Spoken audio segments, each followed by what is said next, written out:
اه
Welcome, Lake Norman Charter Knights. We are here broadcasting the Northwest Cabarrus versus Lake Norman Charter game. I am Davis Solomonson on the play call for the women's game. I'm also here with Zane Lee Metz.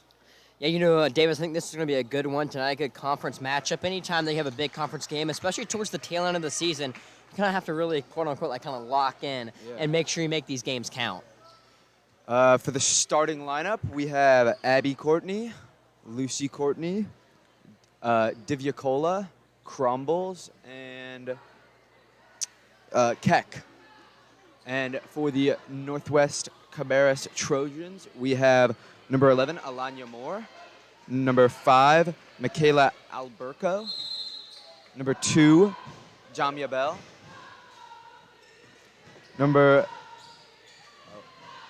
we've got Bell top of the key, pass it down to the left to number 44, Ferner.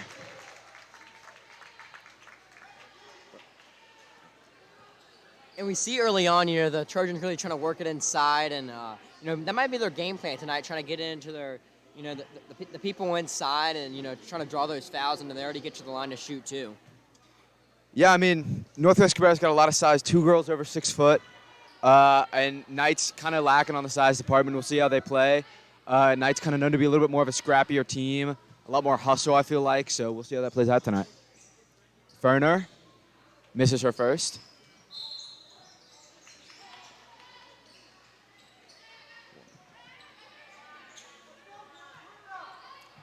Crumbles passing in for the Knights. Finds Abby. Crumbles dribbling up. Half court. Finds Abby. Abby looking for a pass. Breaks the guard. Divya Cola. Stolen by number 25, Orchid. To Bell. Bell for the... misses the shot. Number 25, Orchid with the rebound. Again, kind of using that size. The Trojans really good. Yeah, I mean, she hit the offensive glass right there and had an easy layup. First points of the night for the Trojans. Crumbles. Ball gets stolen. Picked up by Divya Cola. Back to Abby. Abby finds Keck. Finds Crumbles. Finds Lucy. Finds Abby, excuse me. Crumbles. And Lucy with the easy 2. First points for the Knights.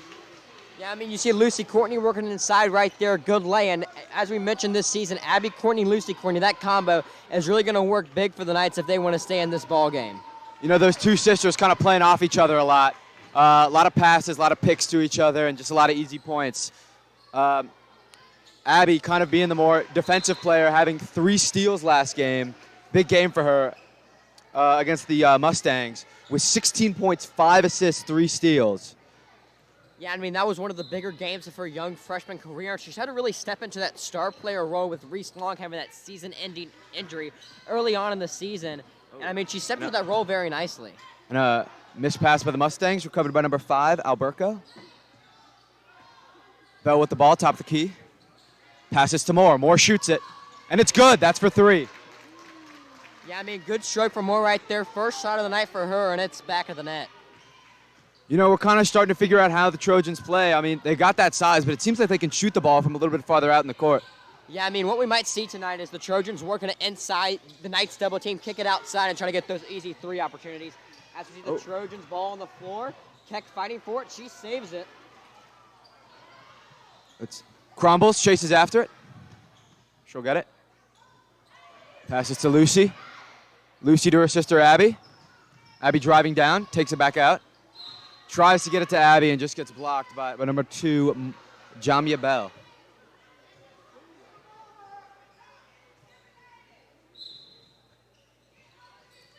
Crumbles passing in for the Knights.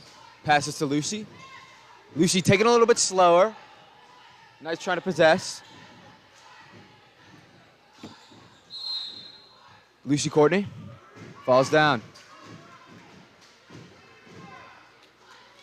We'll see number 11, Alanya Moore, passing in to number 2, Jamia Bell. Jamia Bell quicken up the pace. Half court. left of the key. Passes deep low. And that is just an easy lay for number 25, Orchid, using that height to her advantage.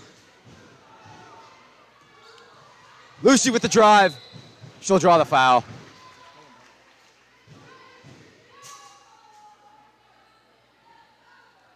Lucy shooting for 2. Currently 7 for the Northwest Cabarrus Trojans and 2 for the LNC Knights. Yeah, and I mean, Davis, if the Knights are going to stay in this ball game, they're really going to have to make it count at the free throw line. That's something, when you get those 3 points, when you get fouled and you go to the line, you have to convert, as the Knights had struggles scoring last time. And I got held to single digits last game. But this game already looking better, having 2 points and staying in this ball game, and we see Abby Courtney knock down that free throw right there. Yeah, I mean, we'll mention last game, it was a 9-43 loss for the Knights. In the first half, the Trojans were up 31-1. Yeah, and I mean, we've already seen a better effort tonight from the Knights, and that really shows the growth they've had this season. I mean, at times they've looked really rough, but I feel like, the team is developing as a group. And a lot of these girls that have never played, maybe organized basketball or varsity minutes out there and really developing as players. As that one was a little bit long. Rebound by Abby Courtney. She'll go the other way. Drives in, right side, slows it down, and that's going to be a travel on Courtney. Yeah, I mean, the Knights really starting to build that chemistry. Obviously, a rebuild season. Last season, 15-10. Now sitting at 4-13 overall, 2-8 in the conference. That's 7th. Meanwhile, the Northwest Cabarrus Trojans, 13-4 overall, 8-2 in the conference. Little fun fact: haven't lost at home yet, and are currently 6-3 away. Maybe they have that home field advantage that the Knights are kind of looking for with this nightmare. Number 5, Alberco passing in for the Trojans. Long pass to Bell. She'll find Ferner. Orchid, excuse me.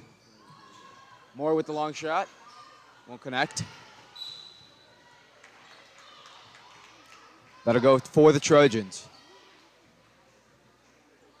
Yeah, and I mean, I've seen the Knights so far tonight. They've had some slip-ups inside, but they're really locking it down inside the paint and making the Trojans take those long shots. You see a pull-up jumper right there, and it's money. Good shot from Orchid as we kind of see her be the star player so far tonight for the Trojans.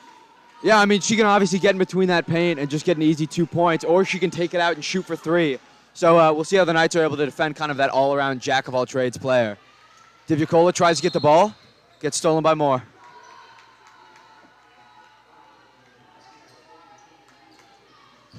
Moore now passing in. Alberco passing in.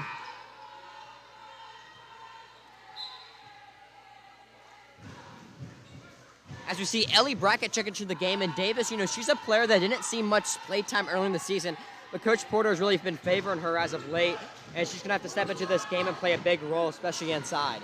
Yeah, I mean, she's got that brace on the left knee, so some could see it as a little bit of a disadvantage, but she seems to play off it very well, a very mobile player. Really great with the ball, so maybe that's what the offensive spark that the Knights need for tonight. And it'll go for the Knights. Yeah, the refs discussed that one, thought it was the Knights' ball, and good work for the girls getting the ball back, and let's see if they can do something here, down by 5. Keck tries to go for it, just slips through the fingers. Moore driving down, passes to Orchid, another 3, and she banks it.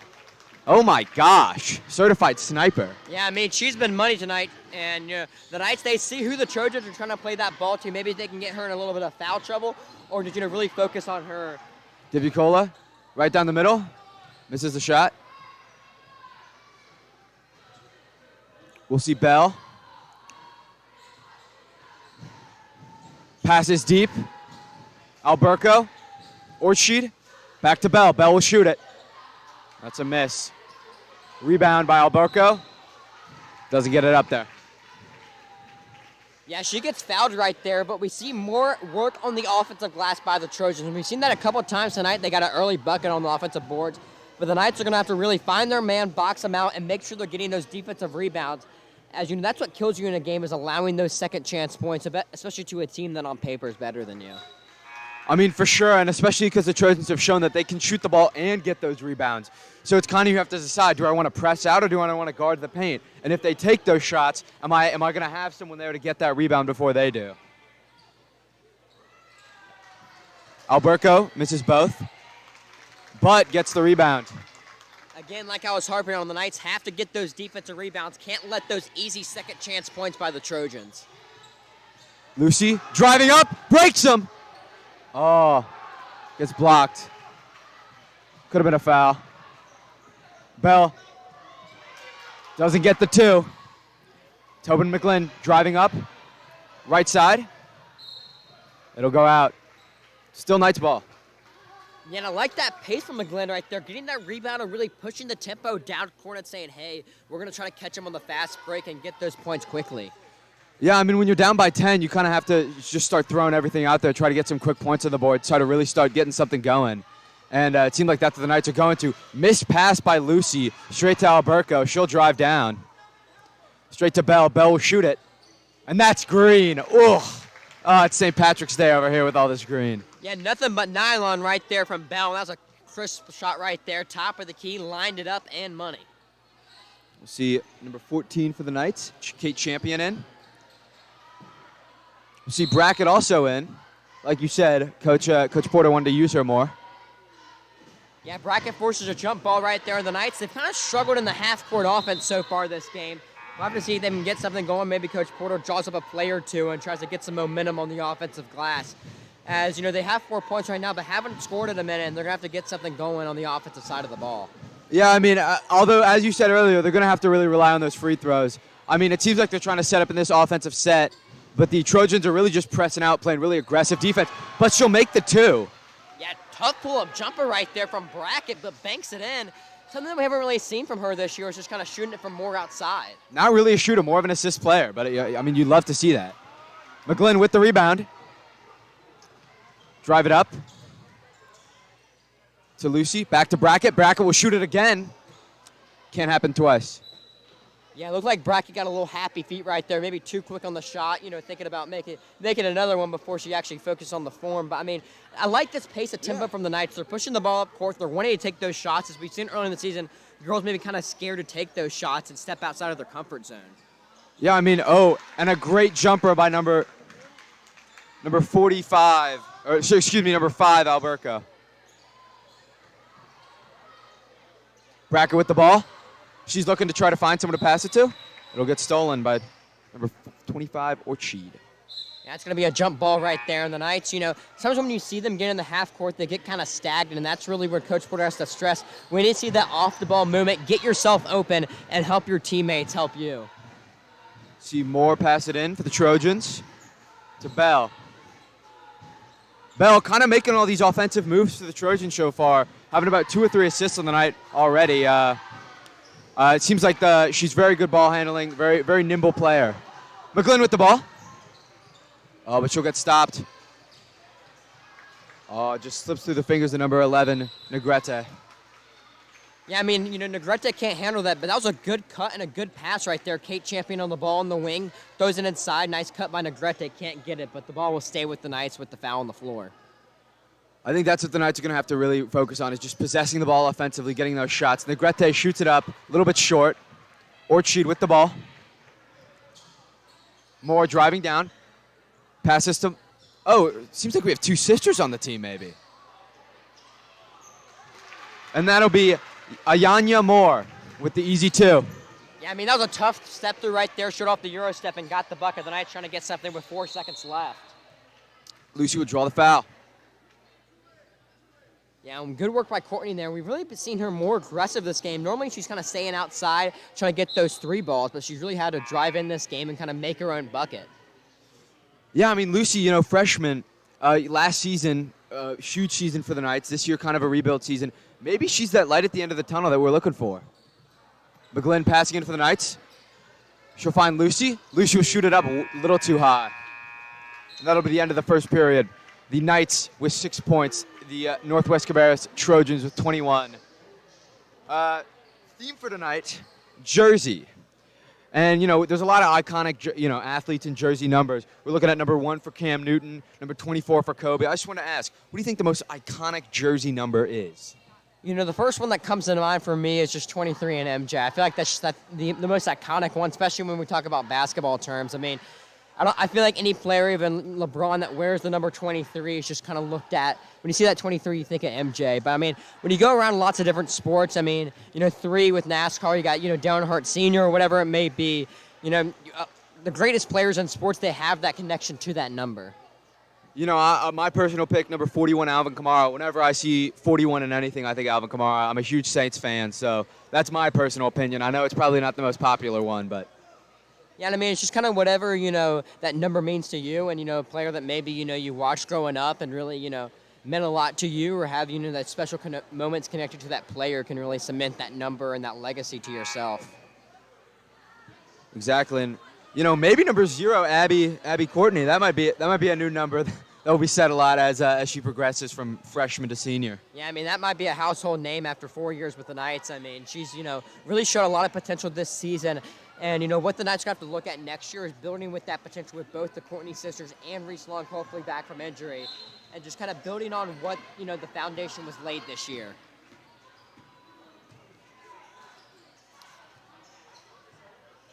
We'll see Alberco with the ball. Passes number 12, Smith Rogers. She'll shoots it. Go right over the red.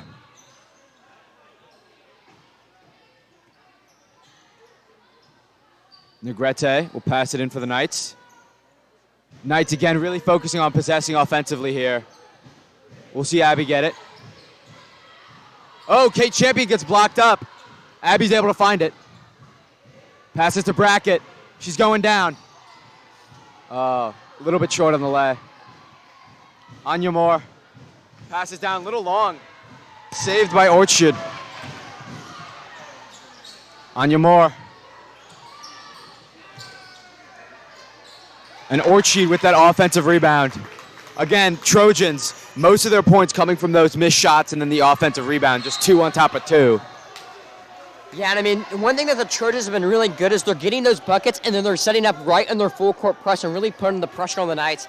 The Knights, a less experienced team, and if you're a team playing against Charter and you say, hey, these girls maybe have less experience than other girls on varsity, you want to put that pressure on her, and that full court press is a great way to do so. Speaking of that full court press, the Trojans just playing super aggressive defense, coached by Jermaine Spruill, who really turned the program around. Came here in 2015, 2016. Record was 1-22. Now turning that around to 13-4. We'll see the Trojans possess the ball. Orchid shoots it up for an easy 2.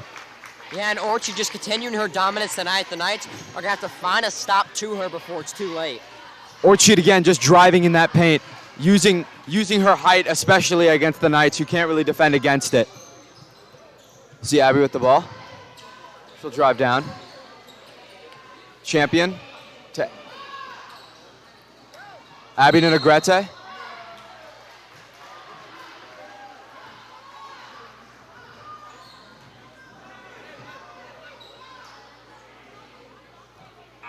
Be a foul for the Trojans. Negrete passing in for the Knights. Yeah, like I was saying, Spruill, the Trojans, 1-22 in 2015, 2016, and didn't have a record until 2020. Now really turning that around, 3rd in the conference, 8-2. I think partially that due to Orchid. Very much a dominant player ever since her freshman year.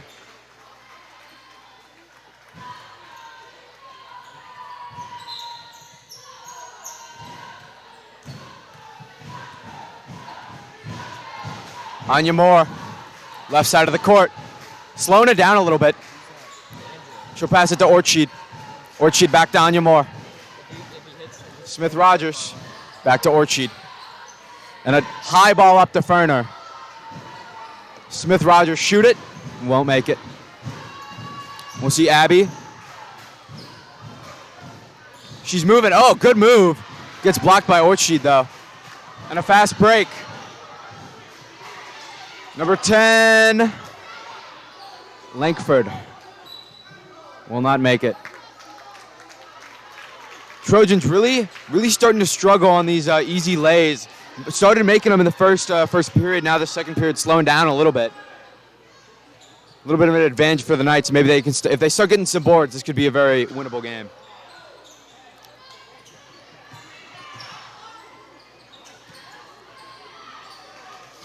See, gets hung up a little bit. Anya Moore driving down. Oh, Negrete with the rebound. She'll find Abby Courtney.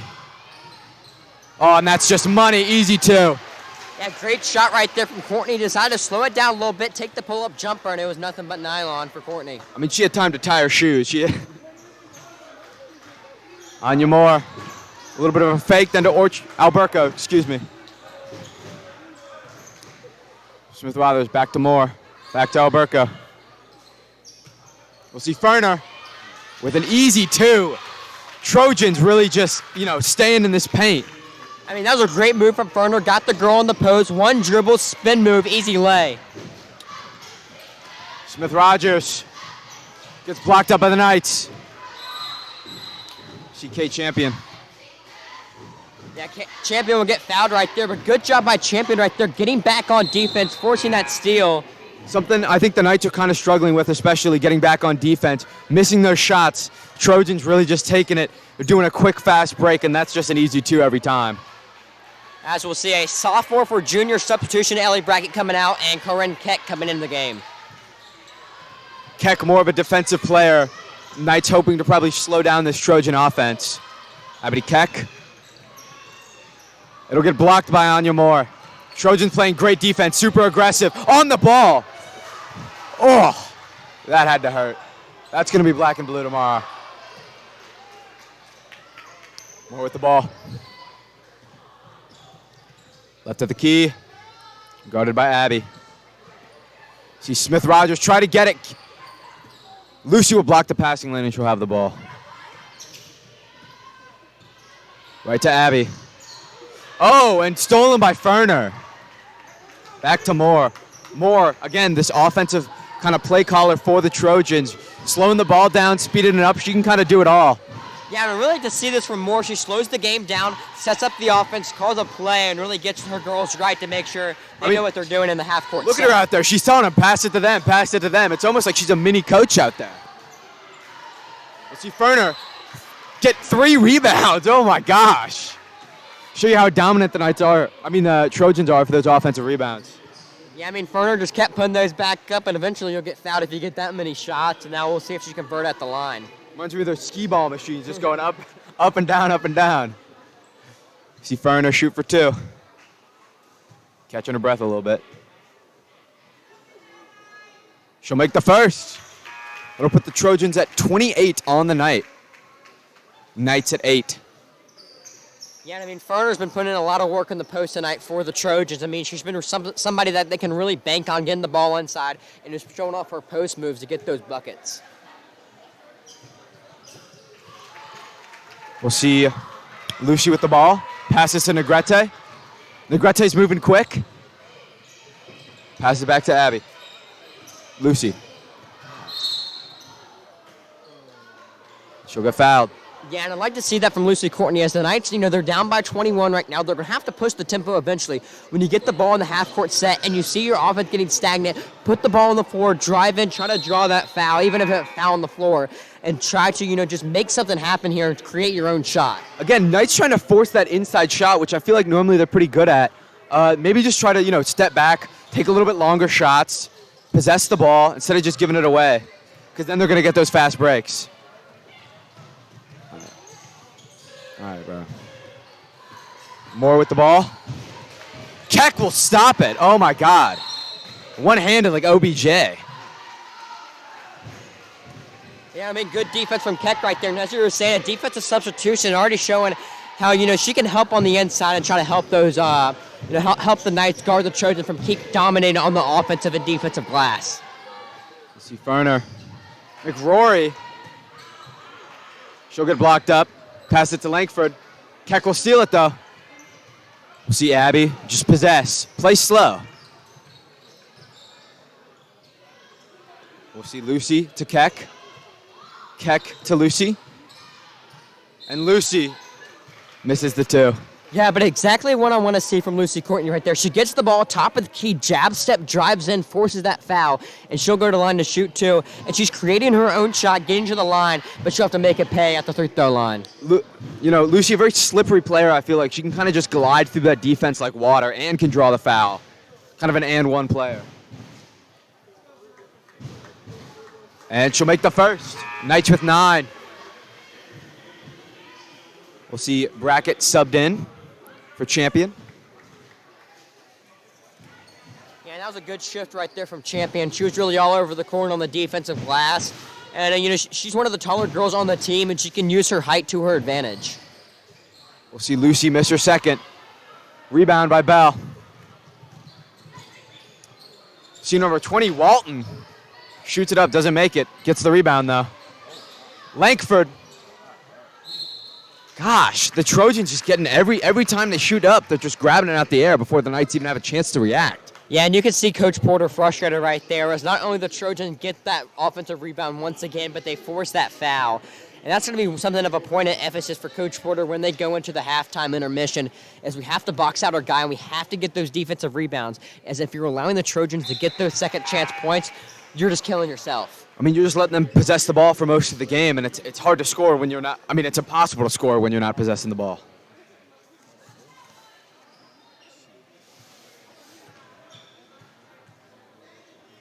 We'll see Orchard make her second. That's 30 for the Trojans on the night. Negrete pass to McGill. McGill try to but she'll get blocked up. Orchard just a monster on defense. McGill got it again, though.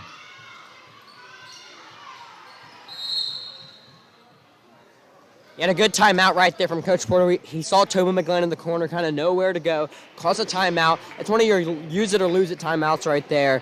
And, I mean, that's a good call right there. Just regroup the girls, make sure everybody's on the same page and going in and try to get some quick points going into the halftime intermission and build up some momentum. I'm going to guess he's probably just saying to slow down the ball on offense right now. I think the Knights are actually playing, they're dodging on the defense. They're getting those shots up there, just none of them are connecting. I feel like they're maybe putting too much emphasis on getting that deficit down when they just need to possess the ball and, most importantly, play better paint defense. Yeah, I mean, that's definitely a point of emphasis. Just make sure you're getting those rebounds, as we kind of keep harping on. But, I mean, that's just something where you know where your guy is, you box him out, and you're really you're just hungry on the defensive glass. I mean, it's definitely hard with the size that the Trojans possess. Their height is just, but I mean, you can definitely see the Knights scrappy team. They can get up there. They can get those rebounds. We've seen it before. Hopefully, we'll see it in this game. See Abby with the ball. She'll pass to Brackett. Brackett will fall. Yeah, Brackett hits the deck hard right there, but she'll get back up and she draws the foul for her team. That's going to be the 4th team foul on the Trojans. Again, Trojans playing that super aggressive defense, boxing out, almost playing 2 on a ball at one time, really just trying to keep possession, which they're successfully doing, especially with how many rebounds they're getting. And it's hard for the Knights to play good D when you're just huffing and puffing all the time. Brackett will shoot it, miss her first. Yeah, I mean, with how hounding that defense is for the Trojans, it really puts you on a lot of pressure and you have kind of no moments to rest. Oh. Little bit of a spill on the court from number 25, Orchard. Walton with the ball. Half court, slowing it down. Bell back. A little bit of a butterfinger from Walton. More with the ball. She'll find Bell. A little bit wide. Trojans get the rebound. Ferner with the easy 2. Ferner and Orchard, kind of that 2 lethal duo. Yeah, I mean, that shows again the Trojans getting on the offensive glass, getting those boards and putting them back up for easy 2s. They're those 2 kind of just aggressive power forwards that you can, very reliable. Keck almost makes it through. Yeah, she'll get charged with the travel right there. Another thing, just focusing on those turnovers. We've seen a couple from the Knights, but I feel like they're getting better as the game goes along and make sure just being calm with the ball, not trying to do too much. I think that's something that we've seen some girls do sometimes, but I think especially in this game we've seen them not trying to do too much and really just stick to what their role is. Bell. Oh, and it's a cross. Ferner, it's up, and Keck with the rebound. Oh, but it's snatched. Gosh, Keck's starting to get those rebounds. Hopefully we'll see more of that tonight. That'll really be a kind of a changing of the tides if that happens. Yeah, and I mean, we see Orchard right there. I mean, just pretty much just take Keck's lunch money in a sense, where she took the ball from her. But I mean, that's a thing that just the the size that the Trojans have in size height wise, that really helps them to just get on the offensive glass. And I mean, that's just something you can't teach if you're Coach Porter. They have the height advantage. Now you have to figure out how can we work around that. As the Knights, I feel like some possessions we've really seen them do well on the defensive glass. But in others, the Trojans have just been too much for them at times. Knights definitely needing to just slump in on that paint and just really focus on getting those rebounds and just hustling back on defense. Keck, she'll get the ball, but she'll pass it right to Orchard. Again, another thing, the Knights passing it to the Trojans a lot. I feel like, again, they're just trying to speed up because they realize they're down by 23. And if they just slowed the ball down, we played our game, this should be a very winnable game. Yeah, but before we saw that, we saw Keck with a really good rebound. We saw her really feisty on the defensive glass. And that's going to be something we need to see Ellie Brackett, Kate Champion, Corinne Keck really just hounding on both sides of the ball on the glass. And that's going to be a point of emphasis, obviously, for Coach Porter in the halftime intermission. I want to see some of those Abby Courtney steals. She's really good at getting in between that passing lane and almost just snatching it out of the air, or even just, getting into the way of the pass right as it gets off and stealing it. We'll see number 20, Walton, driving down. Trojans really good at slowing the ball down. Alberco. She'll give it to Moore, back to Alberco. Walton. Playing very wide out, almost at half court. Alberco. Orchid. And that's a missed shot by Moore. But Keck with the rebound. It'll go to Abby. Oh, this is looking good. Missed shot. A little bit short. And that'll be the end of the second period. Knights with 10 points on the night. And the Trojans with 33. Wanted to do a little last game comparison. Knights last game losing to the Mustangs, East Roran, 49-45. Again, as we mentioned earlier, Abby Courtney having 16 points, 5 assists, 3 steals, kind of the dominant player of the night. They were ahead first quarter, 14-9, but just got outscored in the second and third, but then came back for a 10-9 outscore in the fourth. Maybe that's what the Knights are kind of looking for, that steam engine towards the end. Hopefully that's what Porter is kind of talking about in the locker room. Yeah, and we'll see, what the new game plan is coming back from the break. The Knights trail the Trojans 33-10. We'll be back for the second half on the LNC Sports Network in just a moment.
And we're back.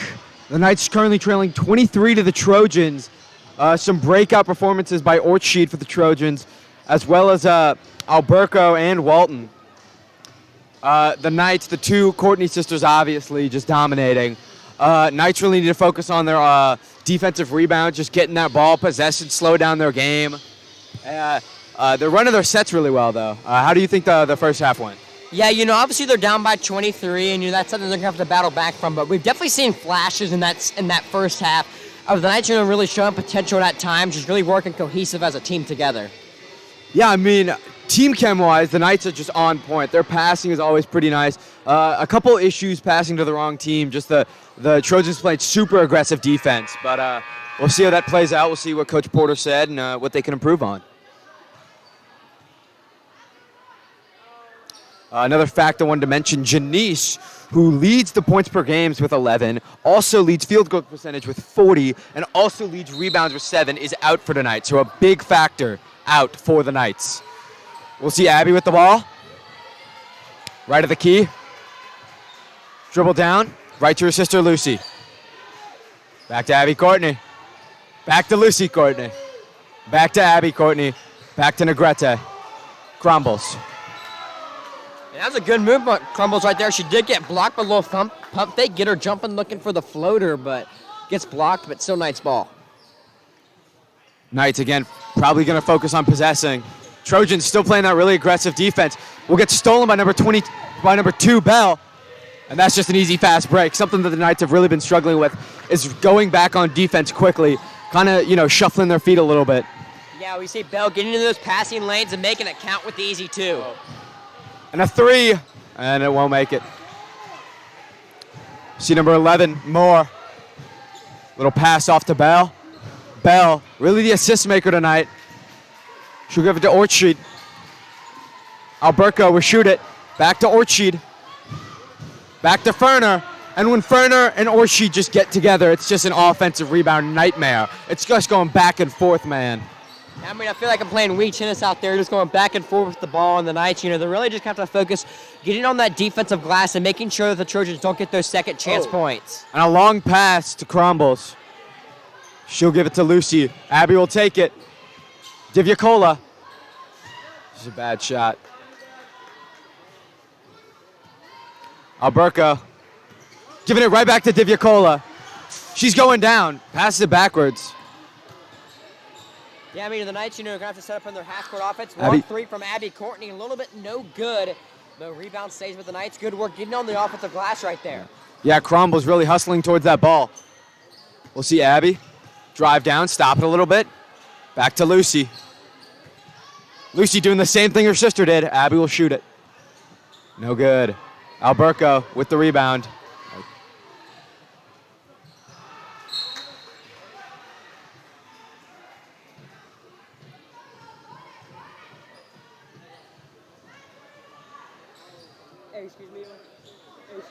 We'll see Lucy Courtney. Thank you. Thank you, man. See Lucy Courtney with the ball. She's moving down.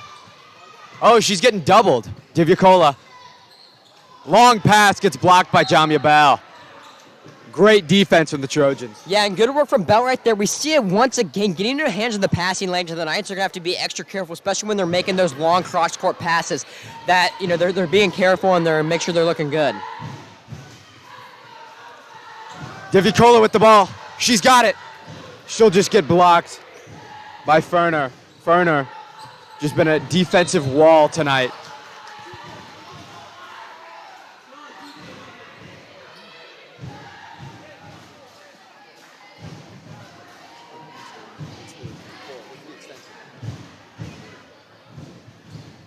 We'll see Keck shooting for 2. Couple dribbles. This will misses the first. She got another one.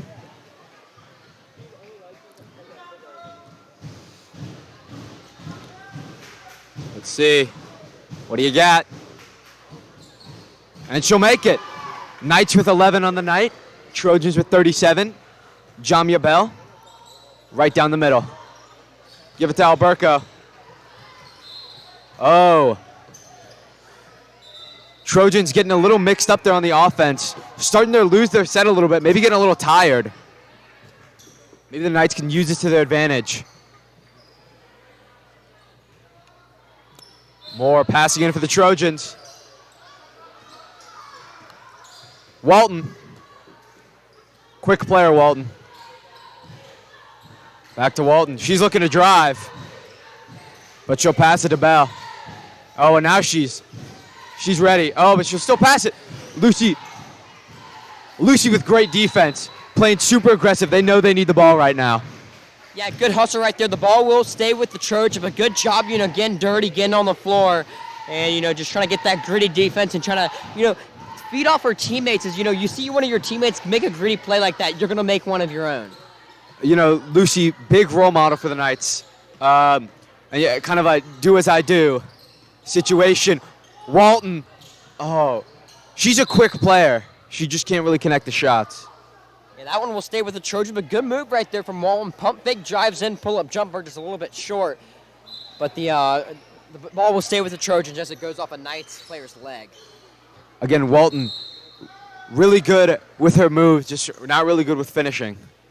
Yeah, so we will see Northwest Cabarrus head coach Jermaine Sproul take a timeout as we see the Trojans lead 37-11.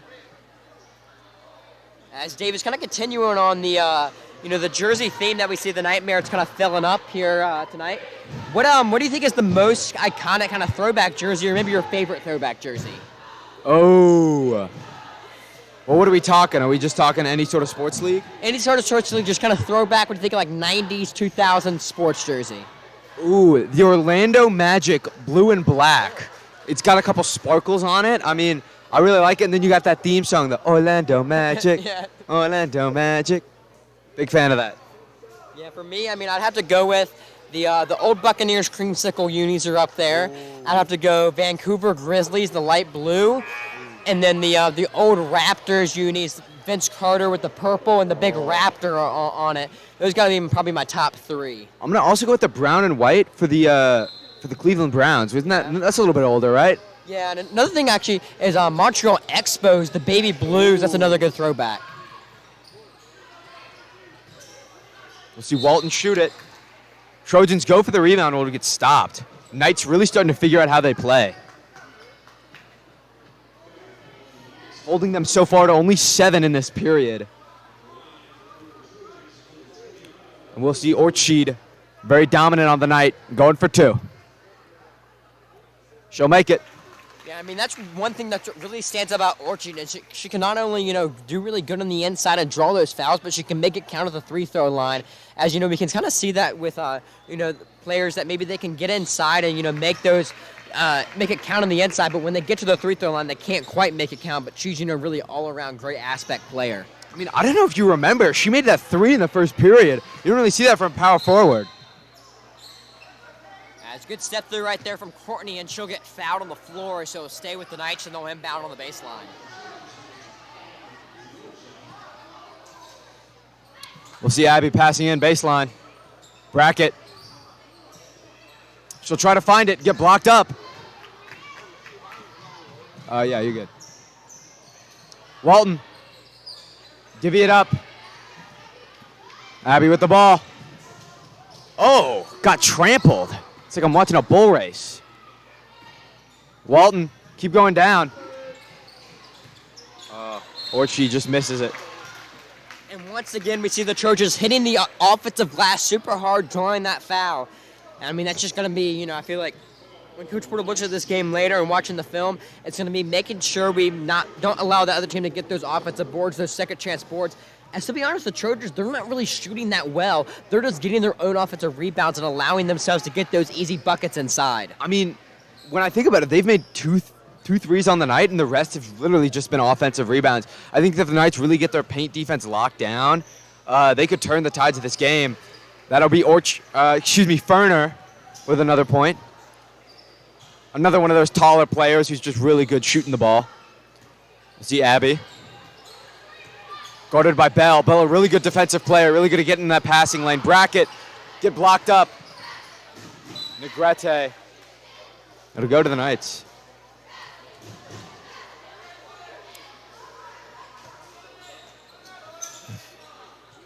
We'll see Lucy with the ball.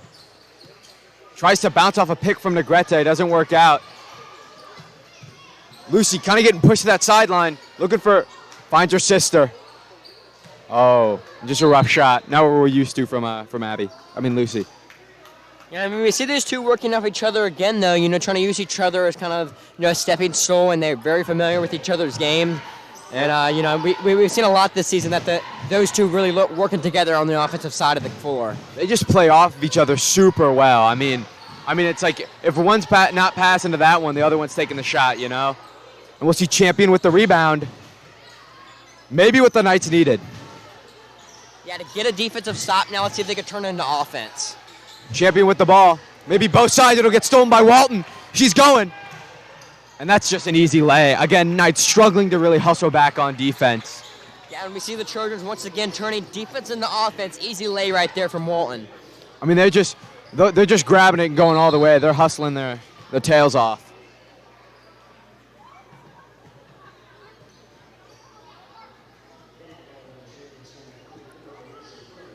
Ferner with the foul. Be passing in, Abby, Courtney.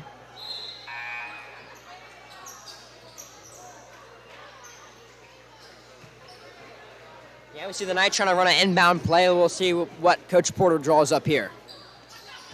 I've got faith. Lucy with the ball. Oh, and Abby sneaking behind. She'll drive down in the paint. Oh, but it'll get blocked. Alanya Moore. She just can't connect. Just lets go of it. Trojans doing a really good job staying in that passing lane, kind of covering all the men, or all the women, excuse me. And just, snatching the ball out of the air, making those quick turnovers. Orchid. She'll give it to Smith-Rogers. We'll see Orchid again trying to get the ball back in bound.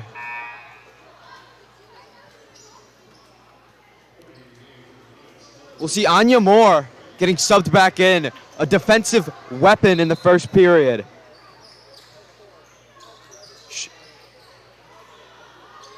Ferner tiptoes on the rim. Moore, back to Moore, those two sisters. Anya and Lanya.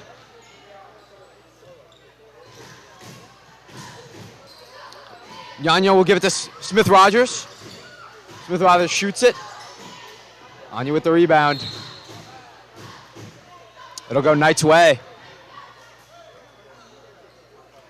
It's kind of funny we have a sister matchup going for the Trojans too. A lot of weird coincidence actually between the Trojans and the Knights. Knights on a 3-game loss streak. The Trojans on a 3-game win streak. Coach Porter on a... Oh my God! Excuse me.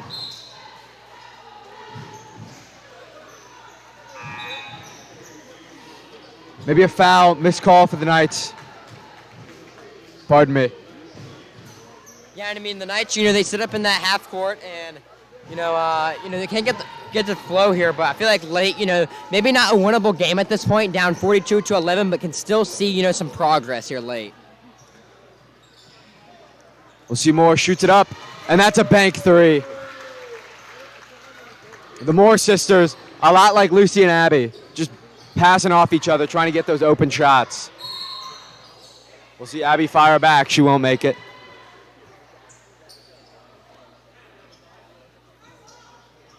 Yeah, it looks like that's going to be a moving screen on Ellie Brackett right there, so the ball will go back to the Trojans.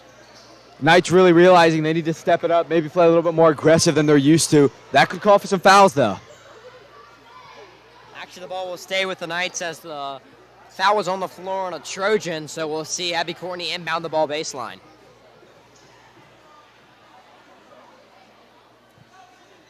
Refs discussing. You'll see, again, Anya Moore, kind of that mini coach as I talked about earlier, just telling her girls where to go, saying, I need you here. She's kind of letting them play off of her. Almost that root to the team, holding them together.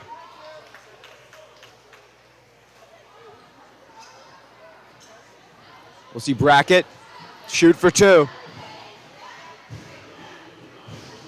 What do you got?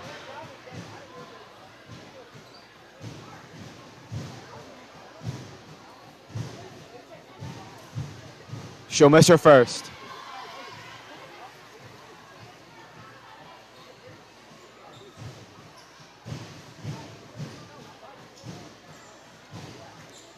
But she'll make her second. Ninth with 12 on the night. Knights with 12 on the night. A little bit of a tongue twister. Anya Moore to her sister.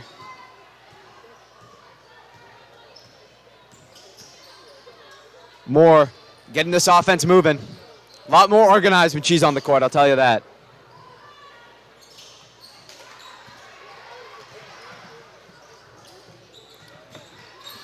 We'll see McGlynn.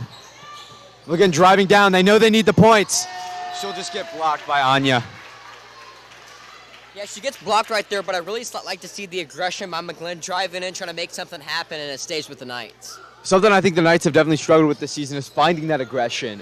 And it's great to see it this game. You know, they're really starting to drive down, take those little bit of a riskier shots. Maybe they're not working out, but as they take more and more of those shots, I think they'll start connecting for them.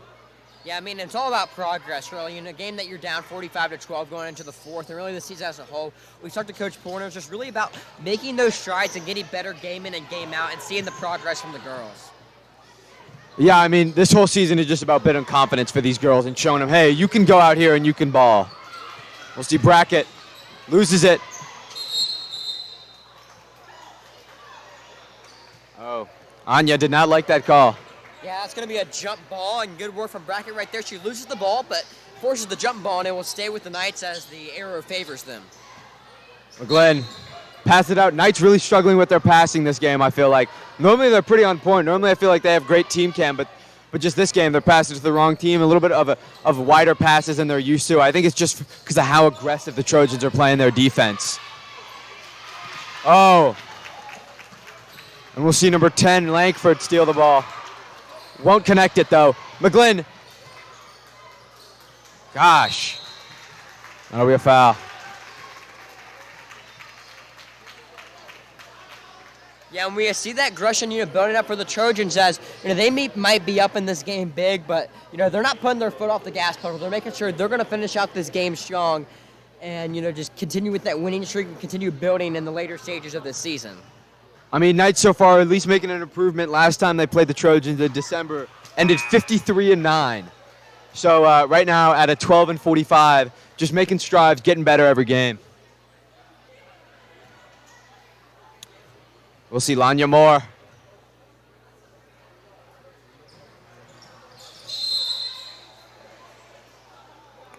Ferner. Ferner again, kind of that rebound magnet. Yeah, I mean, it does feel like sometimes the ball just kind of naturally attracts her. It's just kind of right place, right time kind of deal. Wherever she's at, the ball is going to land. It's almost like a Mjolnir from Thor. It's just like suction to the hand. We'll see Neith Kunta. Negrete tries to get it, gets stumbled a little bit on the sideline. Gosh, Trojans just really playing aggressive, really just trying to throw the Knights on the ground, get them tired. Anya Moore, that offensive play caller. Look at her, she looks confident out there. Pass to Bell. Bell's telling her, go. Smith-Rogers, shoot it. She'll miss it. But Ferner with another rebound, and that'll be the end of the third period. The Northwest Cabarrus Trojans with 45, LNC Knights with 12. We'll be right back.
And it's the start of the fourth quarter for the Knights.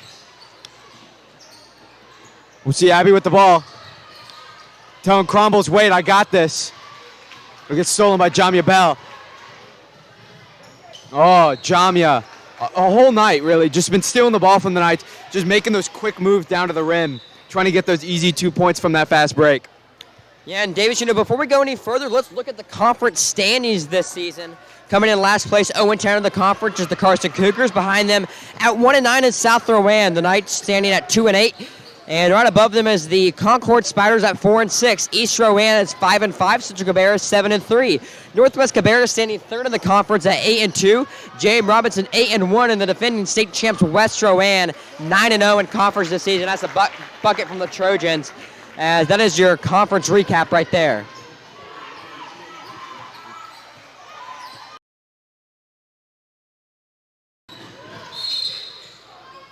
We'll see Crombles.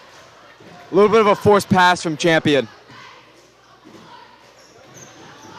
Yeah, the Knights are down 47-12 right here, but, obviously maybe not a game that, is winnable at this point. But Coach Porter, when he's looking back at film, look at this fourth quarter, he wants to see effort from these girls, and maybe girls that don't get in the game as much, see what they can do and see, hey, maybe we need to play this girl more, or, hey, she did good on that certain play. Yeah, I think that's Porter's biggest word for the season is just putting in that effort. Showing that you're capable of being on this team, and as long as you're putting in work, really, that's all that matters. We'll see Abby. Yeah, and especially with a lot of these girls kind of developing their play style and a lot of, getting varsity minutes is the biggest thing that's going to make you grow up in the varsity level. Knowing myself, obviously, us two, student athletes here at Charter on the varsity level, it's just, nothing replicates, actually being out there in game compared to practice. A lot of these girls more at the end of the bench. And, they're going to get into this game now, and they're going to show off their talents. We'll see Ferner going for two. Shooter and defensive and offensive weapon tonight. We'll see Abby. Abby slowing down the ball. But now she's going in. Back to Champion.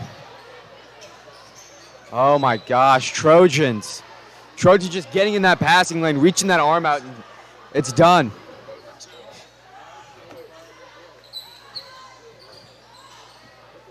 Abby Courtney gets tripped up.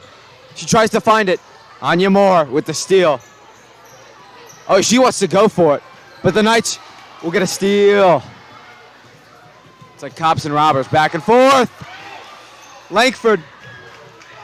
Back to Smith-Rogers. Oh my gosh, it's like we're playing ping pong. Lucy. Oh, great move by Lucy. Getting the defender right past her, didn't know where Lucy was. Yeah, and this is good from the Trojans right here. It's a back and forth game. Slow the tempo down, run your offense. 3-ball right there. It's going to come up short. Rebound by the Trojans. Both of these teams looking really tired, just trying to get some last minute points on the board. That's why I feel like it's going back and forth. A lot of missed shots. This is where the Knights can capitalize and start getting those, defensive rebounds and start possessing the ball more. Yeah, and that was a good drive by Moore right there, just really forcing the issue, driving inside, forcing that foul, and getting to the charity stripe for two. See Anya Moore. She'll shoot it. Ooh, wide miss. Again, Anya, really a shooter. Just maybe not best on the free throw line. I feel like that's her first free throw of the night. Yeah, and we'll see a wholesale change right here for the Knights. As we mentioned earlier, girls getting some play time in this game. And we'll see what they could do. They have 5 minutes, 44 seconds to prove themselves. It's a solid amount of time. Let's see what they can do here.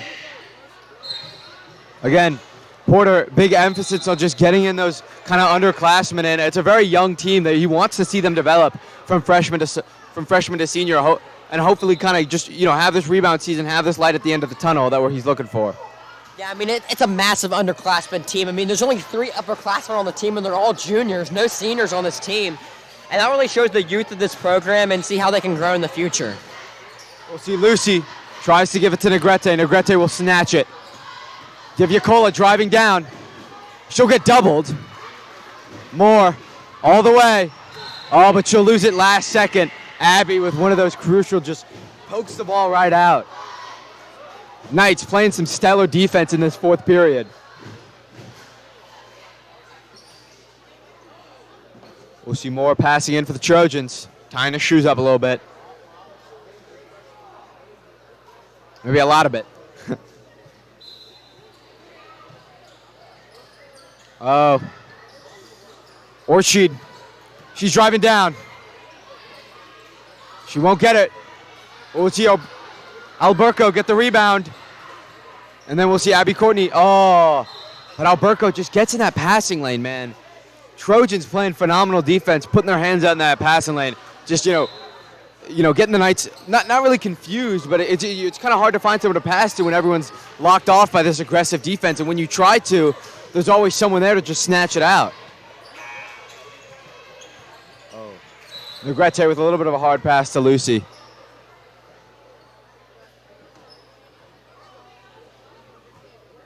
Yeah, that one a little hard to handle for Lucy Courtney, and the ball will go back to the Trojans.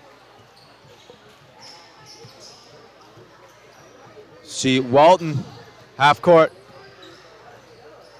Walton kind of known to slow the game down a little bit, but now she's driving. Now she wants those points. We'll see Abby with the rebound.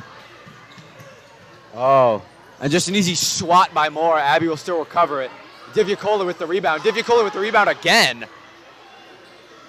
We'll see McRory. And then we'll see Walton again. She wants those points. Kind of been an assist machine on the night, trying to get some of her own. Moore drives down, and that's an easy two, leaving the paint wide open. Yeah, I mean, no one in the center to cover for the Knights right there, and she'll say thank you very much and take the two. Yeah, it's like, shop's open. Abby Courtney driving down, and she fires back with another two. Same thing that we just had done to us, Abby just did to the Trojans. Yeah, tough righty lay right there from Abby Courtney, showing off her skills. It's open season. See Walton. Walton finds Alberco. Alberco will drive. She'll get stopped by Divyakola.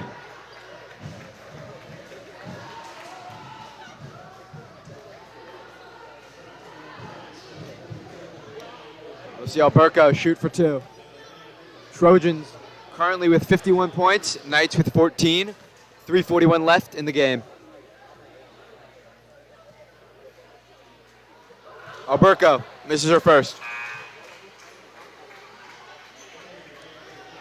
We'll see McGlynn and Negrete coming in for Courtney and Divyakola.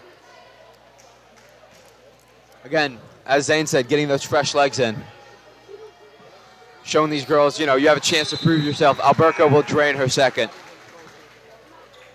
52 for the Trojans.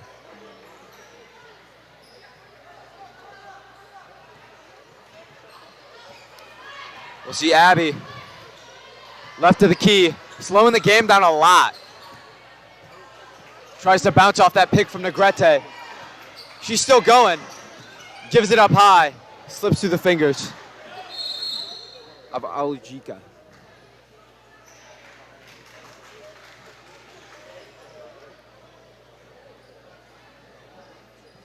Moore to Walton.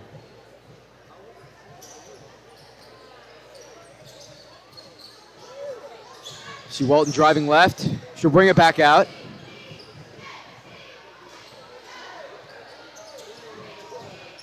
A pick from Orchid turns into a possession. Oh!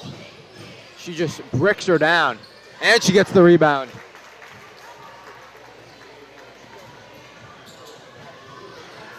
We'll see Abby driving down. She's playing aggressive. She wants it. But you can't make those shots like that. Yeah, I mean, but good work right there from Courtney. Being aggressive, she'll draw the foul, go to the line for two. I think it's just about being aggressive, but also still playing your smart offense. Still running those plays that Porter's drew up. And I think the Knights are just really craving some points right now. And we'll see Abby shoot for two.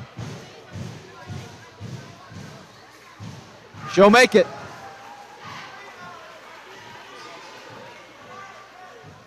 That's 15 for the Knights. See Abby. Let's run it back. Oh, and just in and out. Moore to Walton. Walton driving down. Just a little short. She'll go back up for the lay. It's just too easy. Again, Trojans excellent at getting those offensive rebounds. That's just been the story all night long. We'll see Abby tries to bounce off the pick from Negrete. We'll see McGlynn pull it out. Oh. Yeah, I did. Arljiva just couldn't make the pass. We'll see Walton keep going. Playing very aggressive.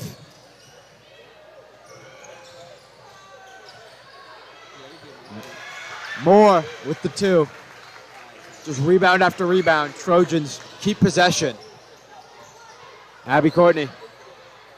Oh, and just a tough pass from Courtney. Negrete's not able to get a hold of it.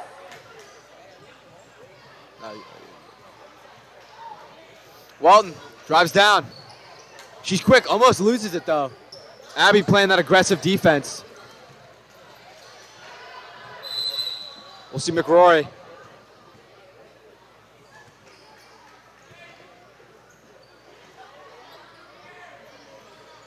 We'll see a timeout. Yeah, we'll see a timeout right here, and one last chance for Coach Porter to talk with his girls. And you say, make this last 51 seconds count. You know, make sure that we're going to put out a good shift out there and not just give up on this game. And, you know, just make every second count that you have on the floor. I haven't heard that fat lady sing yet, so there's still time left on the clock. Stick with us as this is the first part of a doubleheader here tonight. We see the men's team playing later on. Scheduled tip-off for 7:30, but that's going to be pushed back more to 7:40. We'll keep you updated on the chat when that game will tip off. And it's bound to be a good one. The first time these two teams met. And the men's game, speaking, is the Knights pulled out the road victory, winning by 9 points. We'll see if they can replicate that tonight at home. And we'll see Negrete pass again for the Knights. Finds McGlynn. Deep on the Knights side. She drives down, pulls it back out a little bit. She keeps driving. Abby. Back to McGlynn. McGlynn's racing for it. And now they're just putting everything out there. They don't have a lot of time left, but they're making the most of it. Yeah, clock now ticking under 30. We'll see what the girls can do here with minimal time. Moore to Walton. Walton still looking to get some points in the night. I'm guessing she's going to drive it down. Bingo. Oh, and just a missed pass by McRory. McRory, a lot more of a defensive player for sure. Having a lot of those offensive rebounds that we've been talking about. And with 3 seconds left on the clock, Abby will shoot it up. Oh, almost makes it. Bounces right off the little 90-degree. And that is it. The Knights with 15. The Northwest Cabarrus Trojans, 58. Takes the W. Now leading 6-1 in the series. Yeah, I mean, that was a good game right there. And what I'm really excited for is the men's game coming up. You know, this one was, a good one. It's close to the first half, and the girls really played well. As the scoreline might not show that, I think we saw a lot of glimpses at times of what the Knights can do, especially with such a young team. And, every game is just about building on top of each other and just getting better game in, game out. Again, that Knight chemistry, they really bounce off of each other really well that most teams you don't see. But Knights just struggled passing tonight. We'll be right back for the men's game. We'll keep you updated in the chat.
And welcome into Lake Norman Charter. This is a presentation of the LNC Sports Network, and we have a good conference affair right here. We have the visiting Northwest Cabarrus Trojans and your Lake Norman Charter Knights. I'm Zay Metz. Alongside me is good friend and broadcast partner Davis Solomon. And Davis, this is bound to be a good one in Huntersville.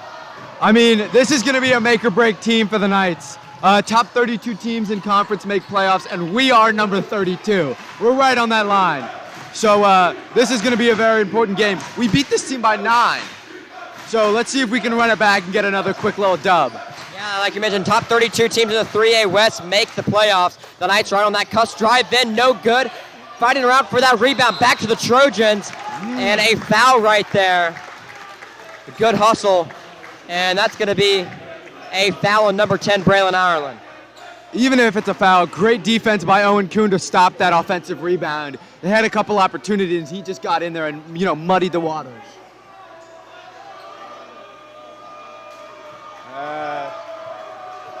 First free throw right here. Nightmare making their presence known, as that is up and good by the 6'4 junior Landon Rowe. He is a lanky guy, but we'll see how he plays. Yeah, and he can make that count using that lanky frame to his advantage. Trying to start the night 2 for 2 from the charity stripe and nothing but nylon. Woo. As a fast start by the Trojans. They're getting on the full court press quick. Stolen away from McConaughey. Up and no good. That's short rebound by Rowe. He'll go back up. Foul and one. Back-to-back buckets by Landon Rowe. He's fired up off to a quick start for Northwest. Must be a theme between the Northwest teams playing that super aggressive defense, coming out hard and heavy. As Landon Rowe, once again, we see the Trojans getting on the offensive glass, getting second chance points. And they'll try to make a count right here and extend their lead to 5 early on. He's rowing the boat. Indeed, indeed. That is up and good as the Trojans take a quick 5-0 lead, a minute 30 into this affair. Rowe with those just pretty little shots. They look nice. Kuhn with the ball. Back to McConaughey, cross-court pass to Ireland. That's going to get taken away by Goner, as he's the star man for the Trojans. We'll talk about him more later. Rowe with the ball being guarded by Morgan. Passed inside, up and good. That is a bucket by Ezekiel Brown, and Coach K needs to call a quick timeout. The Trojans up to a quick 7-0 advantage. The Trojans just came out aggressive defense, aggressive offense, working on getting those offensive boards. Really just trying to get up there, using that height to their advantage. I mean, they just don't know what to do, the Knights. I mean, obviously this timeout, something's got to change. We'll see what Coach K employs. Yeah, and I really do like that from Coach K, having to need to call that timeout.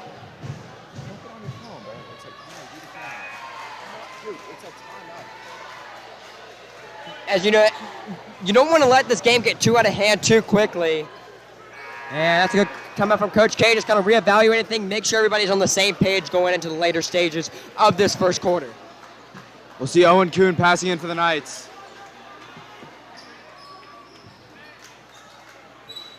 So Kuhn will inbound over to McConaughey. Back to Kuhn. And playing that 1-2 with the freshman. He'll take a pass half court, find Jay Morgan. Pump fake, back to McConaughey. Jay Morgan been a dominant player recently, especially in the offensive side of the ball. We'll see how that plays out tonight. Ireland handoff to Johnson. Now over to Morgan. He thinks about the shot. Now will drive in. Bounce pass Ireland. Corner 3. Up and money. Braylon Ireland. First points of the night for the Knights. 10 world. Up court. Ball being bounced around. Good pass inside. Easy lay for number 30, Isaac Woolfork, the 6-foot senior. The Trojans just passing this ball around. Great ball movement. Those short, quick passes really starting to trip up the Knight defense with those easy just 2 points every time, knocking them down. That's going to be a foul on the floor. Johnson gets pushed out of bounds, and the ball will stay with the Knights. Again, with that aggressive defense comes a lot of fouls. Hopefully that's giving that Knight that free throw advantage later on. Coneyette trying to orchestrate his offense. Spin move him is taken away. He gets it back. Pressure on by the Trojans. He'll get it to Kuhn. Kuhn now gives it to Ireland. Trying to slow down this game a little bit. Crossover between the legs. Gives it to Morgan. He'll drive in. Step through, and they'll get poked away. And actually, that's going to be off Morgan, as the Nightmare not very happy with that call, and Morgan not happy as well. as the Knights kind of shied away from the full court press, and we see the call getting reversed. They'll stay with the Knights. You know, the Nightmare kind of having that mental effect on the refs, you know, that little bit of maybe a home court advantage. So, you know, I love to see it. Yeah, as if they disagree with the call, they're going to let the refs know. Trust me about that. I think they're going to let the next state over know. Johnson gives it to Kuhn. Lefty lay up and no good, looking for the foul. Now we see Goner up court past the Rowe. Pull-up jumper. That one no good. Rebound by Kuhn. Rowe doing a really good job faking that layup and then just taking that long jumper. Morgan will find Ireland. Ireland trying to set up his former Knights teammates. Morgan to McConaughey. Top of the key, crossover will drive in, spin move. Lefty lay up and no good, but he'll get fouled. Good move from the freshman right there, forcing his way to the line. You know, McConaughey, the smallest guy on the Knights team, but he's really good at drawing those fouls, getting those free throws. He's also just really good at possessing the ball, kind of gliding through guys, getting under them, doing those spin moves as he was doing earlier. And he's going to be a lethal weapon as he progresses and, gains some more height, some more size.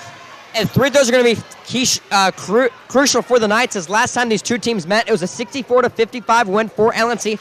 Colin McConaughey with 21 points in that one, 9 from the free-throw line. And the Knights had 25 out of their 64 points from free throws, really forcing the issue, getting to the line. And if they want to replicate a win here tonight, they're going to have to make their chances at the line count and get a lot of chances. Again, just draw those fouls. The Trojans play crazy aggressive. Speaking of crazy aggressive, Owen Kuhn with the easy two just steals it out.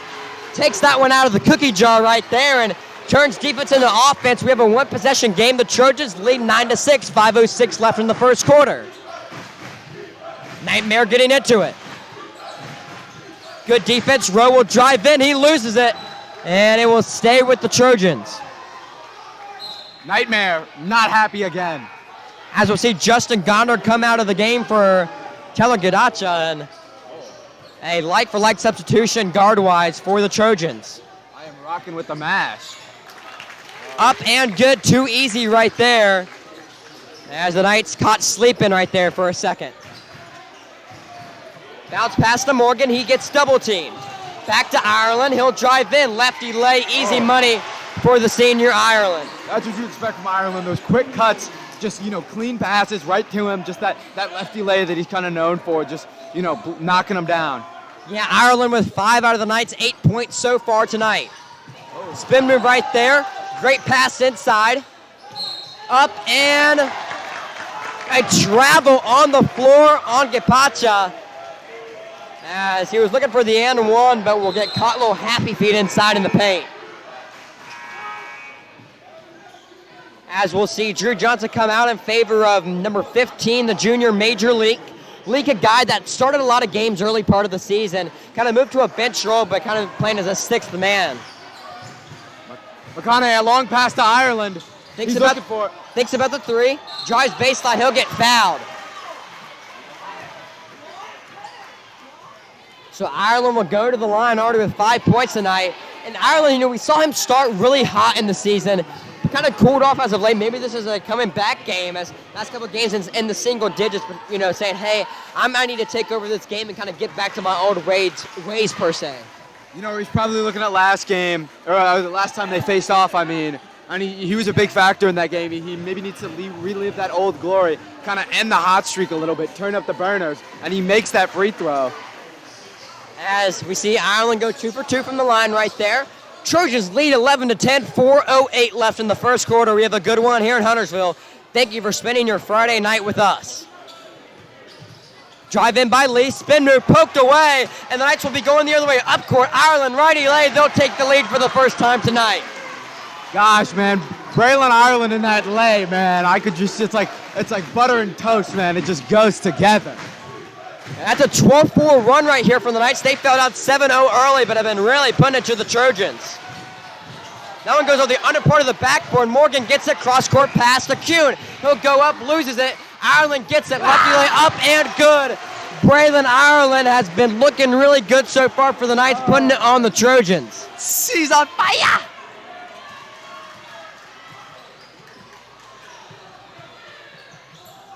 As the Trojans trying to get something working, kind of sloppy possessions as of late. Pull-up jumper, that one is short. Rebound by the freshman McConaughey.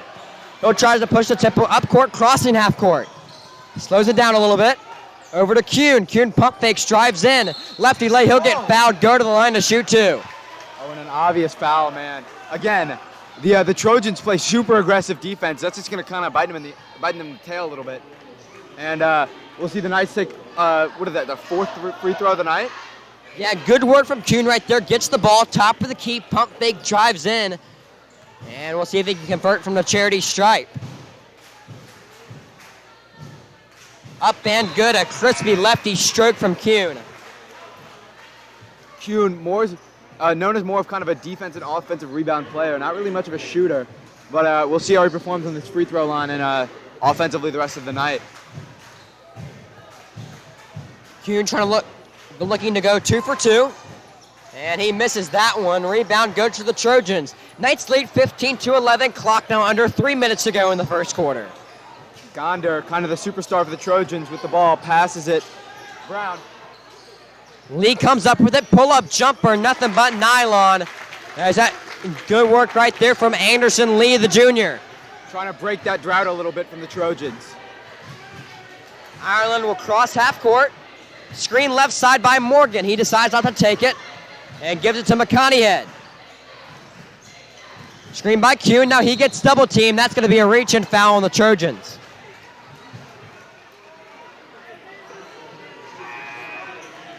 As we will see Brandon Wilkie come into the game for Kuhn. As Kuhn kind of brings that defensive aspect, but Wilkie more kind of brings the offensive firepower. He's a guy that's going to spot up in the corner and really hit those big threes.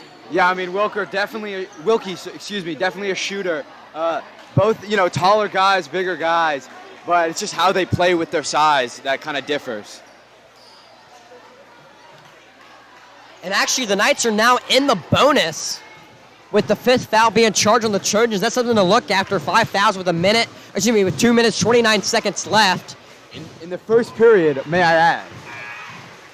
As McConaughey makes that one count and extends the lead to 3 points.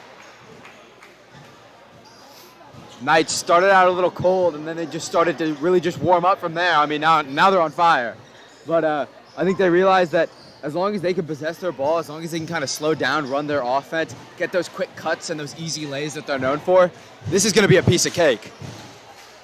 So McConaughey had one deep breath, puts it up, and it is good. Your Knights lead 17-13 here in the first period of play. Garner brings it up court. He's been fairly quiet tonight. No points so far. Garner being guarded by Leak. Holds up the number 1. Let's see what play they run here. Screen by Wolfork. Puts it inside. Good cut right there from Rowe. Easy righty lay. Great backdoor cut from Rowe. Rowe, just a skyscraper on this court, man. He barely even has to get up at all to get those easy lays. Bad pass right there from the Knights and just a silly mistake, and the ball will go back to the Northwest Cabarrus Trojans. This is looking to be an amazing game. These two teams are, you're really battling. They battled the first time they played, and we'll see if they do it again tonight. Knights lead 17-15, 1:40 left here in the first quarter. So we'll see Garner set up his offense, being guarded by Leak. He'll find Rowe being guarded by Wilkie. Pass inside. Up and no good. Gets his own rebound. Puts it up again. And one for Ezekiel Brown. The 6'4 junior says, I can't get it the first time, but I can get it the second time. And ties the game up at 17 and a chance to take the lead. Just saying, I'll do it myself. I can be that independent player. Coaches love to see that. Definitely your teammates love to see that. Give them a chance to kind of rest a little bit. And Ezekiel Brown so far having, I think, about 3 offensive rebounds in the night, 2 of which have converted into 4 points. So we'll see if he can cap off this and one play right here. Brown gets the ball, steps up. 3 dribbles. And off the back of iron. Rebound goes to the Trojans. Good Euro step, good move by Isaiah Wolfork. And that puts up the Trojans by 2. Conahead just trying to pass that ball. Ireland gets it, thinks about the shot, will give it to Major League. Now in the corner to Wilkie, back to Leak. Trojans leaving an open man for the Knights. Good drive by Leak, that no good, trying to push the tempo. Rowe will be going the other way. Euro step, and that is good right there from Landon Rowe. Starting to find their footing a little bit. Going the other way, and we will see Jay Morgan get fouled. So Morgan will go to the line to shoot 2.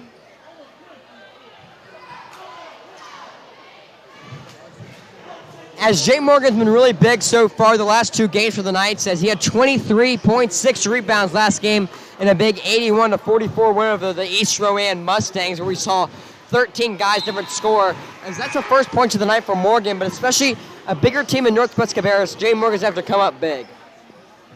Yeah, I mean, Jay Morgan is just an offensive weapon for the Knights. He's really good at possessing the balls, getting those easy shots, kind of, sneaking back, finding that back door on the baseline, and just laying them up. So he'll go 1 for 2 from the line. Offensive rebound by Wilkie. He finds Langston Holder, checked into the game newly. And good save right there from Holder. Ireland slows at the tempo, under 45 seconds to go. Crossover will drive in, righty lane, and 1! Tough move from Braylon Ireland. Gets the bucket and the harm. And he just lays there like, ugh.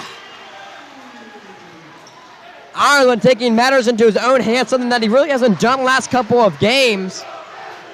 And a chance to cap up the 3-point play and tie the game up at 21. Yeah, I mean, Ireland especially on the free throw. During that, Central Cabarrus game, missed a couple crucial ones. I think that's definitely in his mind right now as he's playing lights out tonight. We'll see Chirp Allgaier come in. Another offensive rebound by Braden Wilkie. That one no good. Tipped around, rebound by the Trojans. Going the other way. Lefty lane, no good. Foul on Major League. As we'll see Reichavock go to the line to shoot 2. But good work by Wilkie again. Back-to-back offensive rebounds. Can't get that one to convert, but showing off the hustle. Which is a little bit crazy because Wilkie is an offensive player. He's not really known to get those rebounds. And to see him kind of play a different, I don't want to say position, but play style than he normally does, it's refreshing. It shows he's working as hard as he can. So we'll see a guard-for-guard substitution. The senior Braylon Allen coming off for the freshman Colin McConaughey. He gives instructions to his Knight teammates. Reichavock a chance to extend this lead to 2. He'll do just that. Trojans lead 22-20. 33 seconds left. As he almost gets the steal. That's kind of a lackadaisical pass by Holder right there, but no harm, no foul. Ball stays with Charter. We'll see the Knights starting to get a little bit more aggressive as well, playing to the Trojans' level. I kind of like that. I kind of like how they're assimilating with them a little bit, saying, monkey see, monkey do. Leak with the ball. Clock now under 20 seconds. Finds McConaughey. He'll slow it down. They're looking for the last shot of the quarter. They just want to slow it down. Crossover. Trying to make something work here. Clock now ticking to 10. He finds Braden Wilkie. Thinks about the 3. He'll take it. That one misses long. Rebound goes to the Trojans. Clock now under 5. Having to push the tempo. Put it up. And that one no good. Looking for a foul. But the refs think otherwise. So we'll go into the first quarter intermission as the Trojans lead 22-20. And you can hear the disgust from the Trojan fan base. They really showed out tonight. Oh my gosh. Yeah, I mean, one of the closer games for them in the conference. And you can see the Trojans really showed out. A lot of fans coming out for them. So going into the second quarter, but a close game so far, Davis. And I really like this back and forth battle we have here. I mean, I love it. Both sides are possessing the ball really well. Both sides are kind of cleaning up after themselves. It's a very independently paced game. It's not like one side is dominating over the other side. They're both playing their own game, and they're very different from each other. Knights are known to possess the ball a lot more, while the Trojans are kind of just rush in, get that unsettled ball, get those easy 2 points. And it's really refreshing to see. It's a yin and yang situation, and it's just 50-50 on who comes out on top. Yeah, and sometimes I feel like they kind of counteract each other is when the Knights slow down the tempo, the Trojans slow down the tempo, and when the Trojans up the tempo, the Knights up the tempo. As they kind of go back and forth and trying to find that balance. It's kind of like two heavyweight boxers in that first round, just kind of feeling each other out, throwing the jab a little bit, and later in the game going to throw that big right-hand hook to hopefully knock it out for either team. Yeah, I mean, it's this first period. This first period was definitely just both teams kind of figuring out how each one plays. 5 fouls total in the first period for the Trojans. Kind of a counter effect of how aggressive they play their D. That could be a little bit of an adverse effect in the future. So your starting five to start the second quarter for the Knights. We have Kuhn, McConaughey. We have Drew Johnson, Ireland, and Morgan. The Knights in their white uniforms with blue accents, and the Trojans with their orange unis with black accents. Johnson gets the ball, kicks it back out to Ireland. Johnson, just a speed demon, really just driving down one side, sticking to it, trying to find that lay. If he doesn't, he knows who he can pass it out to, which is Ireland. Good pass to McConaughey. That one comes up short, rebound by Rowe, and he'll give it to Connor. Excuse me, that's Capacha as he'll slow down the tempo. Being guarded by McConaughey. Gets stuck to the floor. Passed inside, as that's going to be a blocking foul and one. Yet another and one on Ezekiel Brown, as Kuhn doesn't have his feet set right there. Yeah, Kuhn really trying to draw that foul, kind of went back the other way. Yeah, he was trying to get that charge, just didn't have his feet set in time. And Ezekiel Brown reaps the benefits. As he has been all night. I mean, really, he's just been sitting in that paint, waiting for those passes, just getting 2 on top of 2 on top of 2. Yeah, it's the second and one of the night. Chance to extend this lead to 5. And that one misses. Rebound goes to Morgan. Over to Kuhn, then Kuhn to McConaughey. I like how much, I feel like defense has always been kind of a weak point for the Knights, and right now they are just playing stellar. Morgan double teamed in the corner, and that'll go off a Trojan. As kind of the first time tonight, we see the Trojans trying to trap in the corner and force a mistake on the Knights. Yeah, starting to gang up on them. I know during the women's game, they were almost doubling ball every possession, so maybe we'll see that kind of start to happen for the men. So McConaughey over to Johnson. Now Johnson to Ireland, back to McConaughey. Gets his hand in the pass tonight. They'll go the other way. Up and good. Defense into offense for the senior Isaiah Wolford. And he'll steal it again. He'll go the other way. Up, and that's going to be off the Trojans. As we apologize for those Trojan fans in front of us standing up, as we're going to try to do our best to kind of navigate around them passionate guys in front of us. Yeah, they make better doors and windows. Indeed, indeed. Trojans lead 26-20, 6:45 left in the second quarter. The Knights trying to get back on their offensive streak. See Morgan with the ball. As we see Trojans playing a 3-2 zone. Ireland over to McConaughey. He'll take the 3, then pass it to Ireland. Drives in, floater, banks it in. Ireland just money when he drives it in. A silky smooth finish. Great move by Ireland, but also great move by McConaughey. He realized he didn't have that shot mid-air and just got that pass to Ireland to set up that shot. Over to Goner. That's Jordan Goner, the brother of Justin Goner.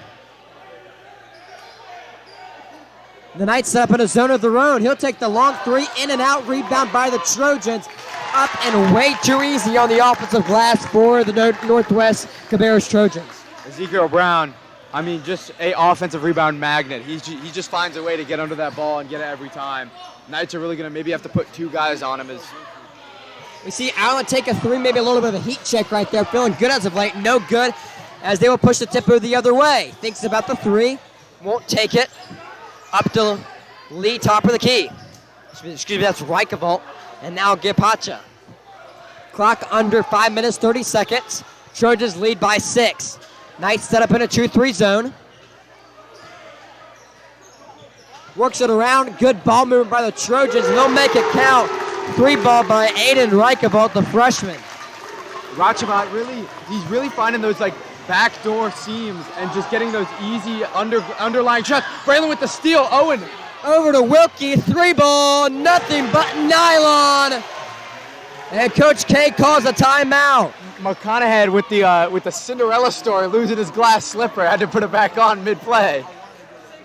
And good job right there from Wilkie, making it count and cuts the lead to 6 points. We have a 31-25 ball game. And if you're watching this stream right now, make sure to subscribe and turn on post notifications so you'll be aware of any time we go live talking about that next broadcast. It's going to be next Tuesday night as the Concord Spiders come into town and will face your Lake Norman Charter Knights. And make sure to check out our Instagram if you haven't yet, as we post game day final score, post update, and everything in between. As our Instagram is at LNC Sports Network. Again, that's at LNC Sports Network for everything LNC athletics. We've got edits, we've got just game day posts, and we've got the live stream. So just, give us, if you're watching the stream, we're hoping you're already followed, but if you're not, just go over there and give us a quick little button. One tap is all it takes. As the 5 or the 4 for the Knights will be the guard combo of Leake and Ireland. Then we have Kuhn, Wilkie, and Morgan. Kind of a bigger lineup coming out here. Maybe the Knights trying to counteract how aggressive the Trojans have been playing by maybe getting a little physical on their own, saying, doing a little pushback like one of those Newton cradles. Trojans lead by 6, 31-25 ball game here in Huntersville. Working around inside, and again, way too easy. As Ezekiel Brown just showing off why he's a beast in the paint. I want to give some flowers to Tyler Gichuba, kind of the offensive playmaker. He gets these plays going, starting with that initial drive, and then finding that open man. He's been playing lights out tonight. Leake with the ball, he'll pump fake, drive in lefty lane. That's silky smooth from the football star, Major League. Cuts the lead back to 5. It's kind of a yo-yo effect here, as anytime one team scores, the other team does the same. Just a little bit of a tug-of-war match. Knights still trailing by 6, though. Ball on the floor, taken away from Morgan. Having to get back on defense. Floater up, and he'll get fouled. The Knights really need to work on that possession coming right out of defense. They'll snatch the ball out of the passing lane and then give it right back up just because of how aggressive the Trojans are. As soon as they lose that ball, they're looking for it. You got 2, sometimes even 3 guys going after it. One thing, Davis, that I just noticed, I want to give a shout out to the Nightmare tonight. I mean, they came out in numbers tonight. This is some of the most people I've seen the student section all year, maybe besides the Huff game. This is the most people I've seen. I mean, yeah, it's like bursting at the seam. I mean, at some point, the bleachers might collapse, It sure is bustling over there, and a Friday night game as these students coming out to support their friends on the court and hoping to come out with a victory here. Trojans lead now 34-27 after those 3 throws. And we're definitely giving them a show for sure. Ireland, spin move. The ball's loose. Gets it to Kuhn. Kuhn thinks about the pass to Leake. We'll find Wilkie. Good cut from Leake right there. Lefty lane, no good. Kuhn gets the rebound, looking for the foul. As the Trojans have numbers, they'll go the other way. Up and good. Kuhn injured on the other side of the court. Looks to be maybe something to do with his back. Yeah, it looks like he's holding his lower back. It's hopefully nothing's wrong, as we'll see Val, the athletic trainer here for Charter, come out to check on him. As that looked like a case, he just hit the deck hard, hit his lower back.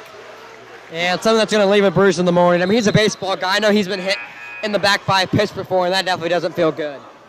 Yeah, I mean, it looks like he just landed on it wrong. I think he probably just landed butt first, and instead of landing on the softer, squishier part, he just landed right on that back tailbone. Yeah, I mean, the hardwood floor isn't very forgiving, I'll say that much. Nonetheless, with that bucket by the Trojans, they extend their lead to 9 here. The Knights are going to have to get some offense going here and some stops if they want to contain this game going into the halftime intermission. Let's not forget, they were down by 7 in the first period, and then they came back to lead by 4. So I think the Knights very well have it in them. But just as soon as they start getting hot, it's hard to turn them off. Wilkie with the ball, top of the key. That's just a careless turnover by Brandon Wilkie right there. A mistake he does not make very often.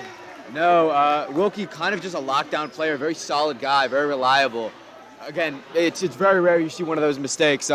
Again, Knights need to get hot. So 3:10 left in the second quarter of play. And the ball will be going back to the Knights.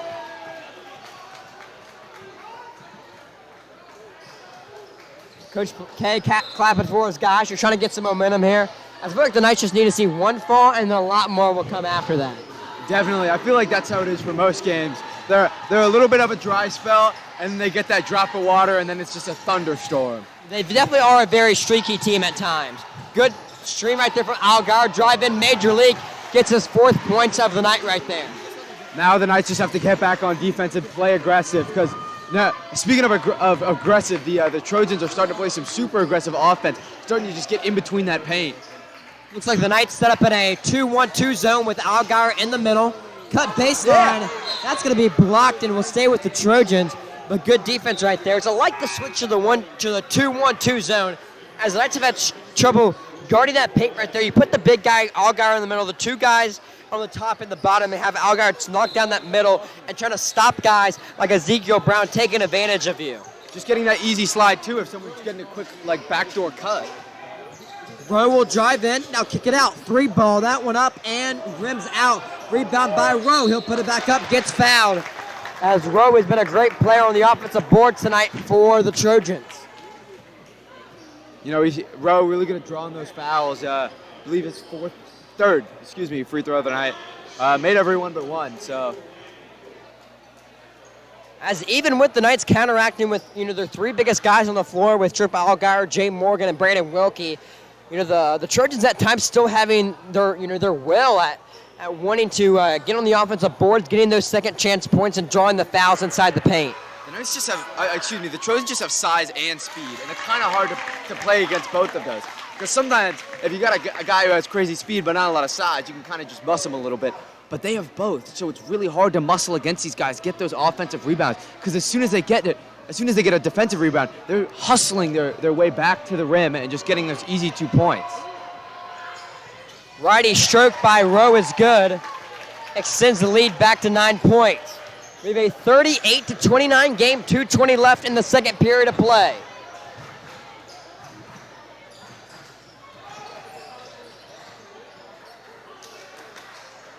Leak with the ball. He'll drive in, kick out to Morgan. Morgan cross-court pass to Ireland. Righty 3. And that one's good. Second 3 of the night for Braylon Ireland. Ireland just been on fire tonight. I mean, this might be his best game of the season so far. As he's had some good ones, had 29 against Community School of Davidson, 30 against CTK. Those are the first 2 games of the year. Cooled off as of late, but has been hot tonight. Definitely been putting in some work in the last couple games. Once you get on that hot streak, as soon as you come back, you just feel invincible. The Knights still in their 2-1-2 zone with Algar in the middle. Looking like it's working so far this possession. Rowe, corner 3, thinks about it, will drive in. Puts it up, righty lane, no good. Rebound by the Trojans. And once again, the Trojans, they're just killing the Knights on the offensive board. I think if the Knights could get these defensive rebounds, it'd look like a whole different game. That has just been the biggest swan song of both of the games, especially the women's and the men's. It's just really hard to play against a team that has that size and especially has that ability to get the ball and then just hustle back, get in their offensive set. And that's an easy 3 by Gichabe. Yeah, good corner 3 right there, and that extends the lead. As the Trojans trying to get some momentum going into the halftime intermission. We have 1:07 left. Trojans lead 41-32. Ireland crosses over, righty lay, off the bank, no good. Rowe gets the rebound. He'll push the tempo the other way, crossover. Drives in, good bounce pass, gets some jumping. Off the bank and good, lead now to 11. Gichaba, again, he's been hot the past couple possessions. That one time just stayed close, stay small, as he's one of the smaller guys on the court, and just used that size disadvantage to his advantage. Lake now with the ball. Over to Wilkie being guarded by Rowe. Handoff to Ireland, clock at 31 seconds. Thinks about what he's going to do, takes it out a little bit. Crossover, good move right there from Ireland. Righty lay up and no good. And rebound goes to the Trojans. Rowe will push the ball the other way. And he will get fouled on the floor. And Morgan is tore up over that one, as he is in disbelief how that's a foul. Knights playing very aggressive, very physical, trying to just get around the size and strength of the Trojans. So 16.5 seconds. We'll see if the Trojans try to hold up for the last shot of the quarter, or they try to drop an inbounds play and make something count.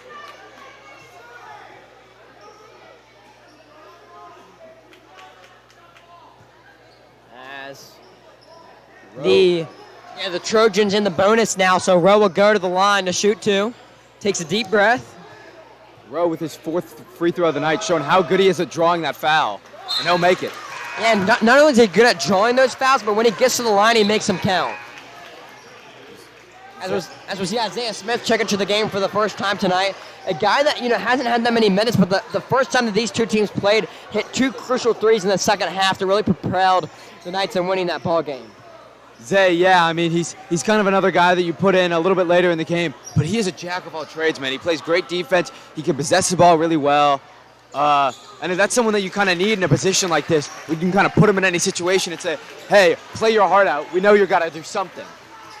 Clock now at 11 seconds. Knights trail 45-32. McConaughey will drive in, kick out the leak. One more pass to Isaiah Smith. 3-ball, that one short. And that's going to be a jump ball as the arrow will favor the Trojans. They'll have 1.8 seconds to do something here. Imagine a full court shot. I mean, we've seen it one time this season from Braylon Ireland in the Carson Cougars game. We'll see if a Trojan player can replicate it. As Algar comes into the game for Isaiah Smith. Again, Smith, he'll get more playing time in the second half for sure. As a guy that when he comes into the game, he's not going to put the ball on the floor often and drive it in, but he's going to spot up in the corner and try to make those threes. So get the mess cleaned up on the floor. I think that was the residue from Owen Cuny in the deck. If you know anything about Owen, he sweats a lot. As that one will be put up and off the back glass. So the Trojans will hold a 45-32 advantage going into the halftime break. A good first half so far. Stick with us. Halftime up now. We'll be back in just a moment here in Huntersville. Northwest Cabarrus leads 45-32.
And we're back here in Huntersville as we see the Lake Norman Charter Knights trail the Northwest Cabarrus Trojans 45-32. Davis, your thoughts on the first half of play? Great first half from both teams. I think the Trojans just came out with a lot more aggression than the Knights anticipated, and they kind of took advantage of that. They got a 13-point lead right now. They had a 7-0 lead right at the beginning of the first period, and their aggressive defense and offense. As we do see aggressive defense right there from Rowe, as he'll go up into the second row, as he's trying to join the nightmare almost up there. He's saying, I'm tired. I just want to watch this game. So the first foul of the half will be charged on the Trojans, and Kuhn will inbound to Ireland. Ireland was really hot in the first half. Oh my gosh, Ireland just lethal from the free throw line as well as those layups. Owen had a little bit of a tumble, now he's back. 3 right there, in and out. Rebound by Rowe.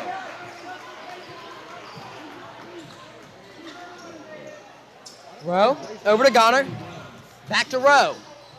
Takes it out. Now over to Goner, pass inside. And good ball movement, but ball being tipped around. Major Leak will come out with it. And he will get fouled. That's a good call right there from the refs. Leak got slapped right there. And the Trojans already racking up their second foul of the quarter. And we see Owen Kuhn wanted to come out, kind of reaching at that lower back, maybe still giving him some issues. Yeah, I mean, when you have a lower back issue like that and you're running around, it can kind of trigger it up again, especially with how aggressive the Trojans are playing right now. I could see how maybe like an elbow to the back could re-trigger it. And not only that, but how aggressive Owen plays. His play style is diving on the floor, setting screens, taking charges. That's what he does out there. And when, and it goes to the back, anybody's mind. When you have that injury, do I want to dive for that ball? In that split second, do I want to do it? It's too late and the ball's already out of bounds type of deal. Yeah, and with an injury like that, you might move a little bit slower too. McConaughey. And the one for the freshman, trying to get the Knights going here in the second half. And that's a way to do so. Tough lefty lay for the freshman. Acting like you've been here before with the head shakes. Just, yeah, they can't guard me. He kind of had a slow first half, had 21 points the first time these two teams met. And we're trying to step it up here in the second half of play, trying to cap off this three-point play. Yeah. He will do just that and cut the lead to 10. Up court pass, righty lay that one up and good as the Trojans get a bucket of their own. Anderson Lee really just good at creeping through that backside towards baseline and just getting those easy 2 points. Missed lefty lay by Leak and a rebound by Woolfolk. Up court pass to Lee. He'll drive in. Pull-up jumper blocked by Leak. McConaughey gets it up to Ireland. Righty lay, Braylon Ireland, and that's easy as it gets. I mean, Ireland, man, he's just been on fire with those layups. Oh. Rowe, 3-ball, gets it. And Rowe catches the Knights sleeping right there. As if you get the bucket, you got to get back on defense. Rowe, kind of the big man for the Trojans, but he also just showing he can shoot it too. Up and no good by Ireland. And Rowe now pushing the tempo. He'll drive in. Good pass, but between the legs right there of Ezekiel Brown, a little bit of a nutmeg right there. Trojans lead 50-37. 6:08 left in the third quarter of play. McConaughey slowing this game down. And goes across the Knights logo at half court. Over to Leak. McConaughey, kind of an offensive play caller. Oh. That's going to be a carry right there from Leak. Careless mistakes and careless turnovers are something the Knights can't have coming down the stretch here and having to come back in this game. I mean, that's been one of their biggest problems this game. You had Braden Wilkie, a guy who's super reliable, just making those dumb mistakes too. And that can kind of, set an example for the team where they subconsciously they just think that's okay. Up and good by Rowe. Gets the bucket and gets the foul. As Rowe has been a dominant force on the offensive side of the ball tonight for the Trojans. He's so hard to play defense against because he's quick. He can move the ball. He's not a selfish player.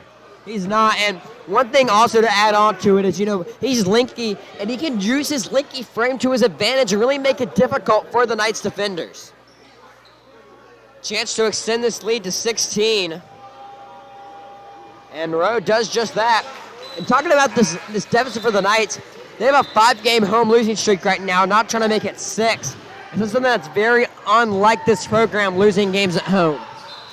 Yeah, I mean, I guess you could say it would be a nightmare for Coach K.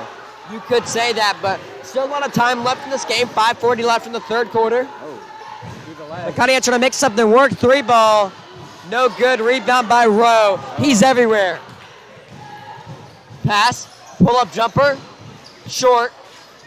Rebound goes to the Knights. Lee, kind of that. He's super quick, man. He can just get to that basket. Ireland puts it up. That's going to be a charge. Good work putting his body on the line. That being number 2, Justin Gonner. And using that basketball IQ to get in front of Ireland.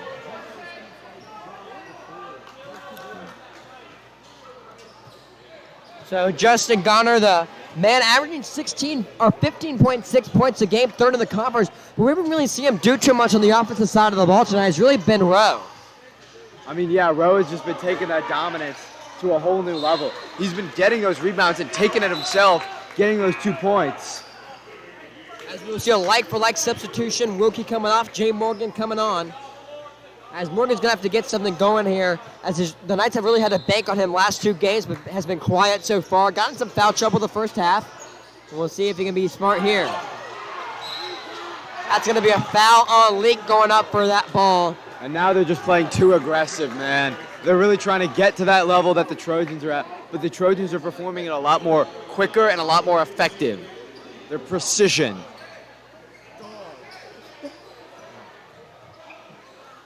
Trojans lead 53-37, 5:02 left in the third period of play.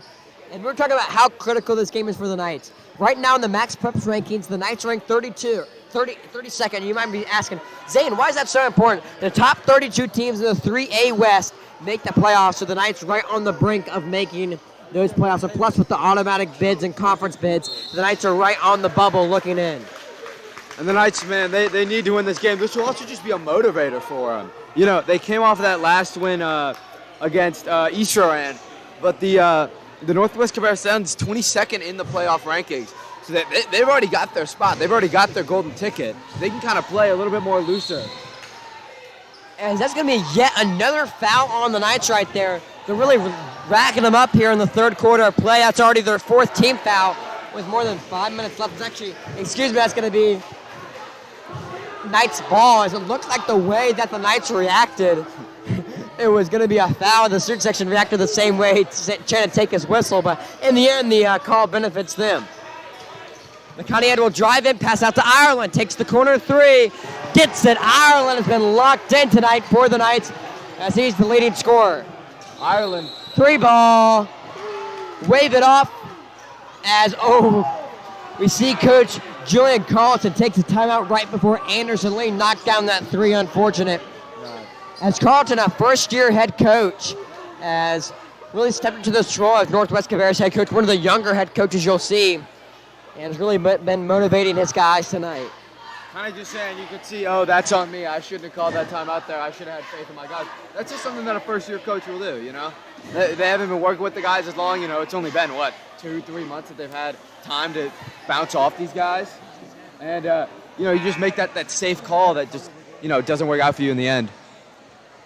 So Knights show by 13. We have 4:30 left here in the third quarter. And if you have any questions or comments, make sure to put them in the comments below, as we love to hear your input and love to interact with the people on the broadcast. We really appreciate you spending your your Friday evening with us. It's TGIF, not TG.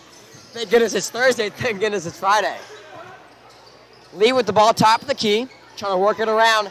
Ball movement has been key tonight for the Trojans. Double team in the post, ball on the floor, kicks it out to Rowe. You'll notice Trojans, a lot of just short and quick passes, a lot of fast passes, a lot of hard passes. The Knights kind of more used to this cross court, trying to get that, unsettled ball, that unsettled lay. Especially Owen Kuhn, he's known for just lobbing it. Working the ball inside, being guarded by Allgaier. Up and no good. Rebound will go to the Knights. We'll see Major League push it up to Ireland. Bounce pass, McConaughey Up and no good. Rebound by McConaughey. He's fighting for it. Finds a teammate, Jay Morgan, top of the key, short. Rebound goes to Major League. Ireland, 3-ball, trying to get it. Good! Back-to-back threes for Braylon Ireland. He's hot as a firecracker tonight. Gosh, man, it's like magma out there, man. It's burnt hot to the touch. He had a couple just bad games, couple cold games, and now he's just coming back with a vengeance. Works it, cuts baseline. Ball on the floor, being get by the Trojans. Top of the key. 3-ball by Isaac Woolford. As anything you could do, I could do better by the Trojans. We'll see McConaughey driving up left of the key. Passes to Ireland.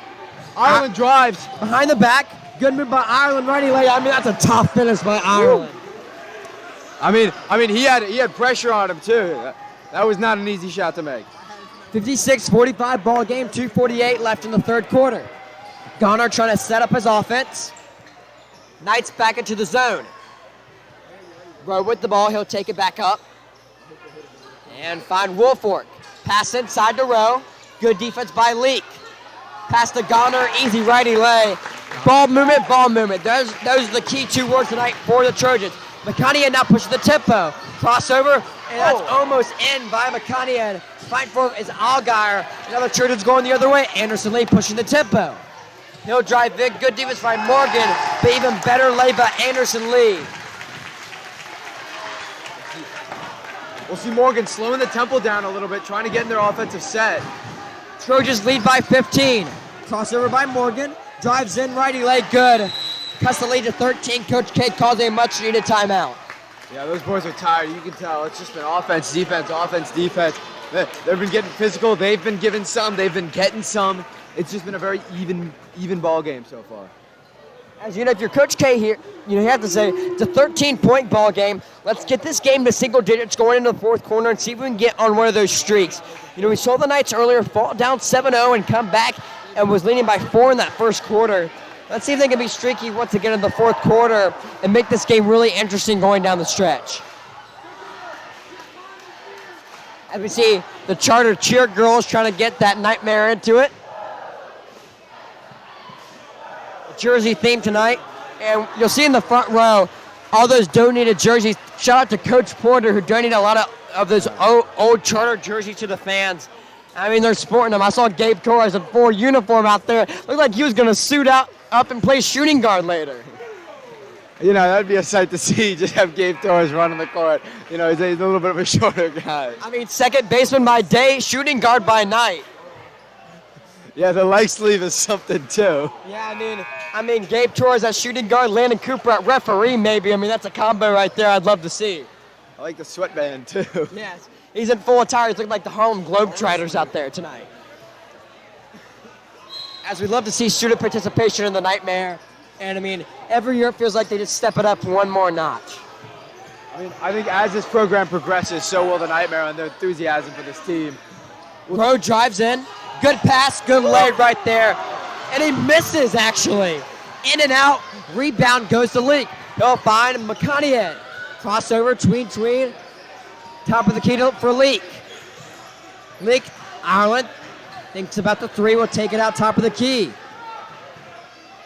Clock now at 1:30. Ireland trying to slow it down a little bit, playing his game. Tries to find Allgaier inside, but a bad pass by Ireland will be a turnover. We see Ireland maybe just getting a little bit too pressured, just trying to get that ball out as quick as he can. Didn't have a guy to get it out to, so he just threw it. Yeah, like I was saying, the Knights trailing by 13. If they can get this game to 10 or below going into the fourth quarter, I feel like they set themselves in a good position for a comeback. As that's going to be a foul. And looks like Garner would go to the line to shoot too, really forcing the issue right there, driving in and making his own bucket. I think the Knights are really just a stamina-based team. I mean, they can just run most of the game, play as hard as they can most of the game, and don't really have a drop-off in quality of how they play.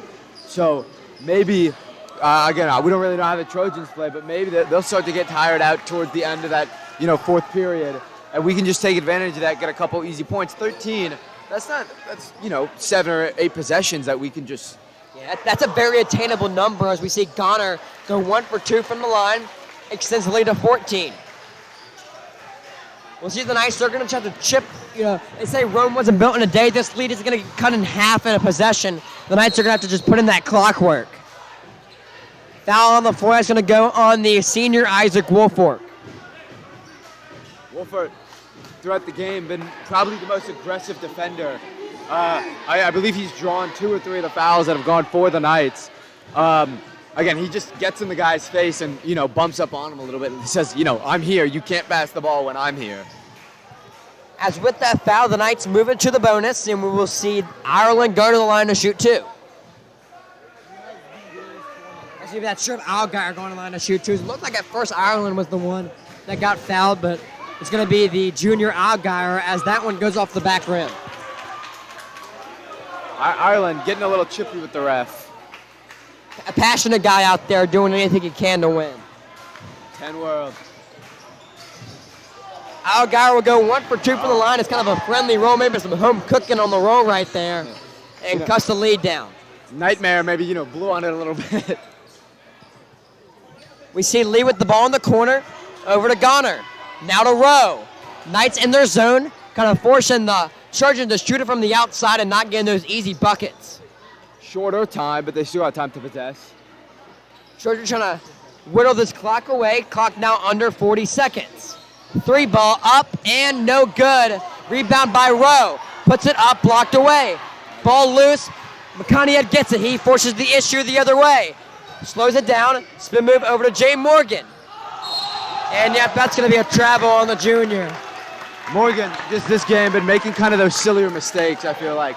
He had a couple balls just passed to the wrong guy. A couple just giving away possessions. I don't know. He had a great game. His last game, 23 points, 6 rebounds. And him and Braylon kind of had a reverse effect where Braylon's just been hot after being cold, and he's been, he was really hot. Now he's not as so. Clock now at 10. Goner trying to take the last shot of the quarter. Puts it up, no good short, gets his own rebound. Ball bouncing around. Oh, it almost gets the and one. That being, we keep saying his name on those and ones. Ezekiel Brown can't get that one to fall. Will go to the line, and 2 chances to extend this lead. Ezekiel Brown, getting those offensive rebounds, but then also getting them and still drawing the foul. As Brown is using his 6'4", 182 frame to his advantage. First one up is in and out by Brown as we see 2 subs, that being 2 juniors, Braden Wilkie and Isaiah Smith coming in for Trip Algar and Major League. So 4 juniors, 2 coming in, 2 coming out. 4.6 seconds left. Brown's second shot misses. Rebound goes to Morgan. He has 2 seconds. Half-court shot, that one short. And the Trojans will be up going into the 4th quarter of play. They lead 61-48. Davis and the Knights are going to have to get hot here in the 4th quarter. Yeah, I think their main problem so far has just been they can't possess the ball offensively. They've been getting those unsettled balls, those free throws, but they can't just set up in their offense like they normally can. And I think that's really just been the main factor in the game, as well as just those lazy little sloppy decisions and just playing too aggressive. Yeah, I feel like the Knights have had to feel like they've had to step up their aggression with how aggressive the Trojans have been this game. As Coach K talking it over here in the huddle going into the 4th, saying we're in this ball game, 13-point game. We can make this happen. We just have to believe.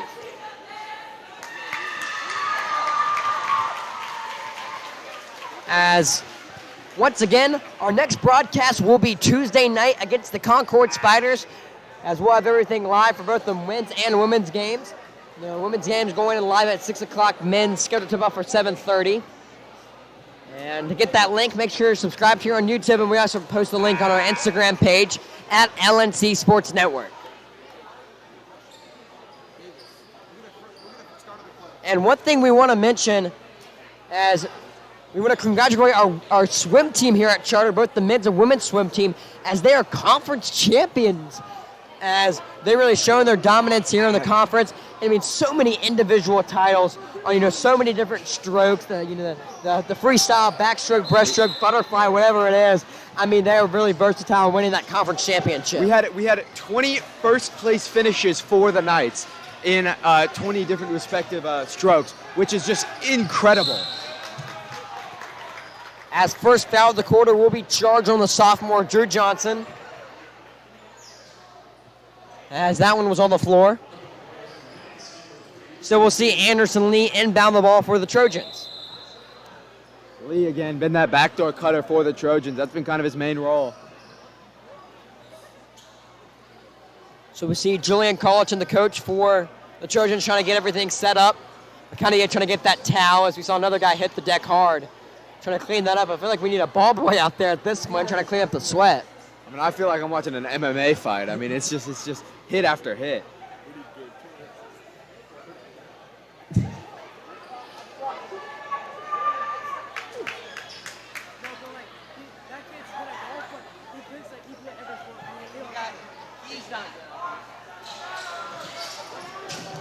Inbound by Lee. He finds Rowe. Knights. Rowe over to Wolfort, now to Goner. Knights played super aggressive now. They know they need the ball to shorten this lead. Brown with the ball, top of the key, kicks it out. Ball loose, Goner repossesses it. Jab step, and we will see Ireland get it. 3-on-2. He's calm. Leak over to McConaughey, pump fake, and over to Johnson. He'll get fouled. Lee put out some frustration there. Lee, he picks up yet another foul tonight.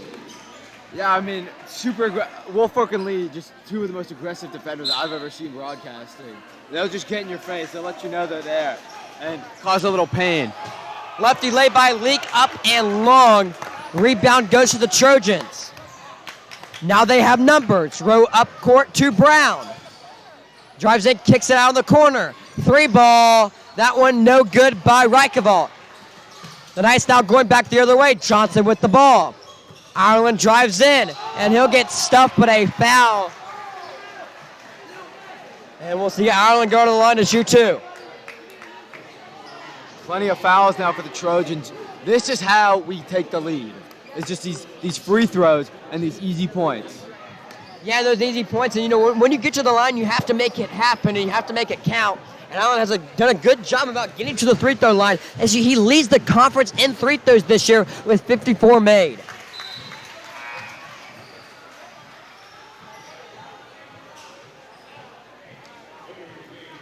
.704 left here in the fourth quarter. Still plenty of time for your Knights to come back.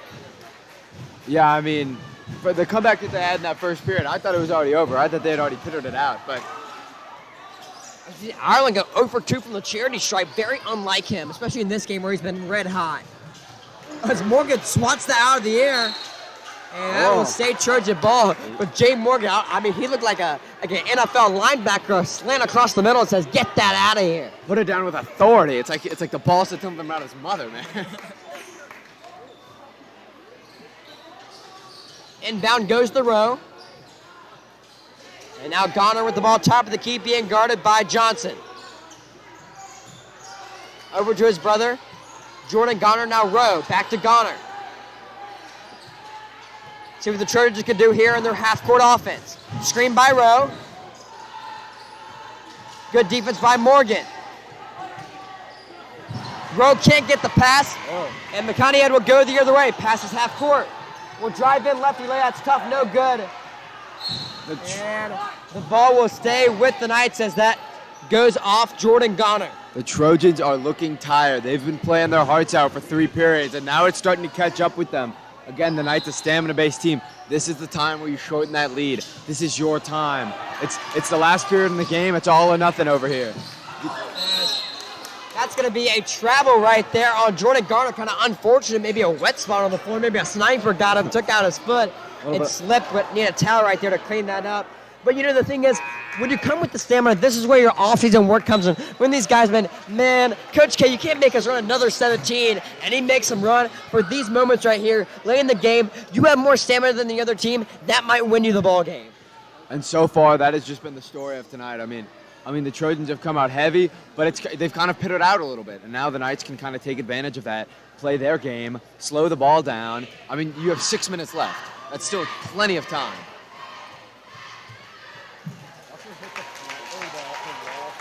as Coach K drawing some things up in the huddle right here, talking with his guys and just trying to say, we got to make this work, and we got to make it work now, as, we don't have all day. Quick possessions, quick passes. They've really got to stop doing those lob passes that they've, it's just straight over the defender's head, but that's why they're getting so many of those stolen balls and those quick turnovers. It's just they're lobbing it. They're not making it quick. They're not making it precise. Yeah, and that's kind of a precise or accurate kind of thing. You got to make it, on the money. Yeah. And one of the things is that I would say if I'm Coach K, we have to get these buckets quickly, but we have to do it the right way and not force the issue and not go outside of our play style to get these buckets late in the game. Perfectly said. I mean, I wouldn't be surprised if you were saying that word for word in the huddle. I can read minds sometimes. Or read lips. McConaughey into Jay Morgan. Now to Ireland. He'll set the screen. Ireland won't take it. Lefty lay up and no good. Rebound by Rowe. He'll go the other way, and that's going to be a foul on the floor on Drew Johnson as Rowe makes that half-court shot. Trying to ask for continuance on the foul right there. I don't know about that one, though. But a good little trick shot right there. Maybe some Dude Perfect-esque shot right there. Geez, I just had to show him I could make it, I guess. I mean, it didn't help you at all. I mean, Coach K now knows if they need to know to hit a half-court shot, guard Rowe. Gonder, half-court, part 2. Nope. Trojans lead 61-48. Clock now under 6 minutes. Good defense by McConaughey. We're looking for a teammate. He'll find Gonder. Over to his brother, Jordan Gonder. Back to Justin. Being guarded by Morgan. And ball being tipped around. Corner 3 ball. That's money right there. Trojans extend their advantage. Gicheva, I just want to say, that's just demon on the night, man. He is so small, but he can just sneak into that paint. I don't know if you saw, he got that offensive rebound right as he was touching the floor. Did almost a behind-the-back pass to, Lee, to get that 3. Up and good by Leak. Good work getting the big guy jumping, and silky smooth lefty finish. Yeah, Leak just using that athleticism, man. I mean, he's an athlete. Isn't he? I feel like Major could go play any sport at Charter and be one of the star players. If we had an underwater badminton team, I feel like he would be a star player there. I think he might have just created a sport right there. Rowe's pass gets picked off by Leak, the man of the hour. Up court to Ireland, righty leg, and that's going to be goaltending or a foul as Rowe hits the deck hard, holding the back of his head. As he stays on the ground, he's grimacing in pain right there. We can only hope the best. As he gets back up, it might just kind of knock him off his rocker right there for a second. Yeah, that's where you taste a little metal in your mouth. You see the birdies flying around your head. Kind of like some Looney Tunes right there. Yeah, you got the big bump coming up. Knights trail by 14, 4:45 left here in the fourth quarter. Your 5 on the floor. We have Drew Johnson, Major League, Braylon Ireland, Jay Morgan, and Colin McConaughey. What a lineup, man. All of them really good shooters, all of them really good offensive players, but just quick. They can get back on D. It's just tonight they haven't been able to possess the ball as much as I'm sure Coach K has wanted. Still, some of the best offense tonight have played, I feel like. Yeah, I mean, we've seen glimpses of possessions that have looked really silky smooth, and other possessions that have looked really choppy tonight from the Knights. It's just that, again, you said we're streakish. We're a streakish team. We're really hot and then we're really cold. It's just back and forth, back and forth. It's all about finding that consistency and making sure you play 4 full quarters and not just here and there. It's like a hot pocket. It's either molten hot or ice cold. Ireland hits that free throw and cuts the lead to 13. Actually, I don't think I could find a better way to describe this team at times than a hot pocket, Yeah. Sometimes, it feels like they can't miss, and other times, I mean, it feels like they couldn't hit water in a boat, Up and good from Ireland, but, I really think that shows the Knights, their duality this season, as some games, they've been really on it, some games not. But it just shows the potential this team has, and something we have to stress about both the men's and the women's team. They're such young teams. The Knights only have two seniors, and only one of those seniors getting consistent minutes this year. And a lot of juniors on this team building towards the future in the next season. Yeah, I mean, this team could definitely be a contender depending on how much work is put into the offseason leading up to the 2024-2025 season. We're going to have a lot more seniors. We're going to have a lot bigger juniors. I want to see how McConaughey develops for sure. If he has a massive growth spurt over the summer, he could be even more of an offensive weapon than he is now. Bad pass right there from Ezekiel Brown. And if you're standing in the first row, you better be ready or you might see something coming at you. Oh, my God. They were innocent. We'll see 2 subs in the game. That'll be Tyler Glykoval, and we will see also Anderson Lee. Anderson Lee, a guy that had a big game last game, coming in with 25 points in that 2-point loss against Concord. He's kind of continued that, as he's a guy that's not going to put the ball on the floor often and, trying to go for those layups and more just kind of a spot-up shooter in the corner. But if you leave him open, he will make you pay. And you look at Isaiah Smith also in the game, that jack of all trades we were talking about.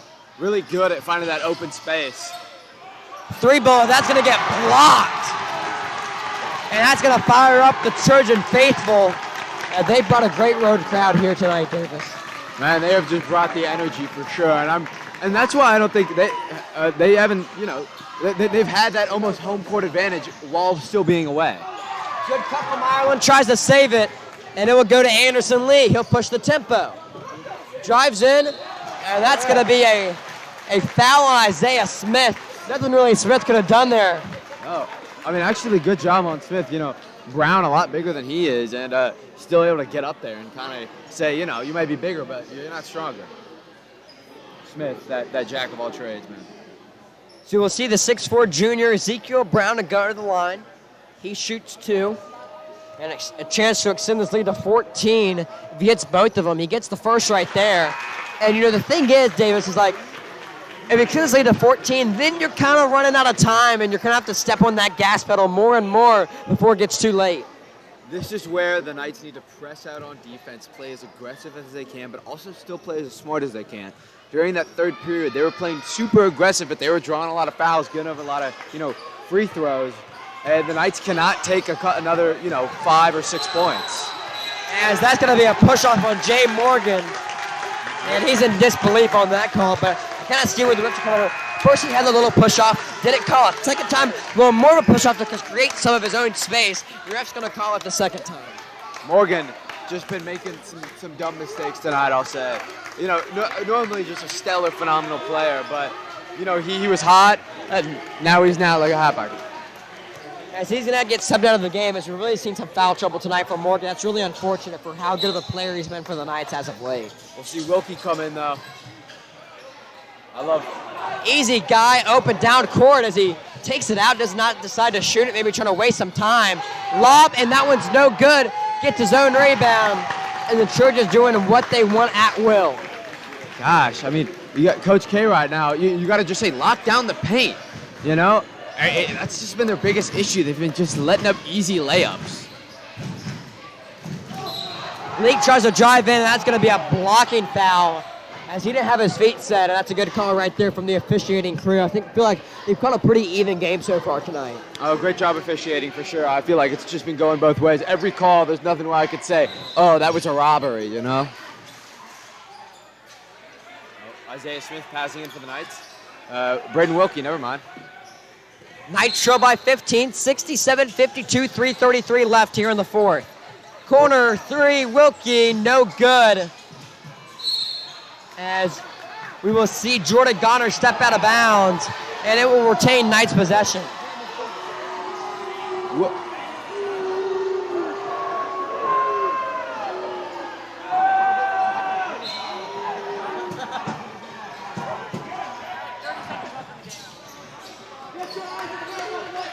Ireland trying to slow down the game a little bit, getting a little bit of its own cookies. Spin move, no good.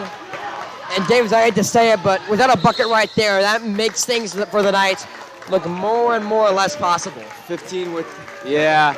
I mean, it's not over till it's over, obviously. Maybe we could just have a stellar. But we had a lot of foul trouble this game, especially. I feel like that was just the biggest takeaway, is play aggressive, but don't overcommit.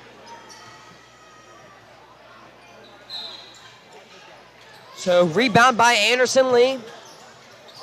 Good block by Wilkie, dives on the floor, almost goes into the principal, Mr. Smith. He had to get out of the way, putting his body on the line for the Knights right there.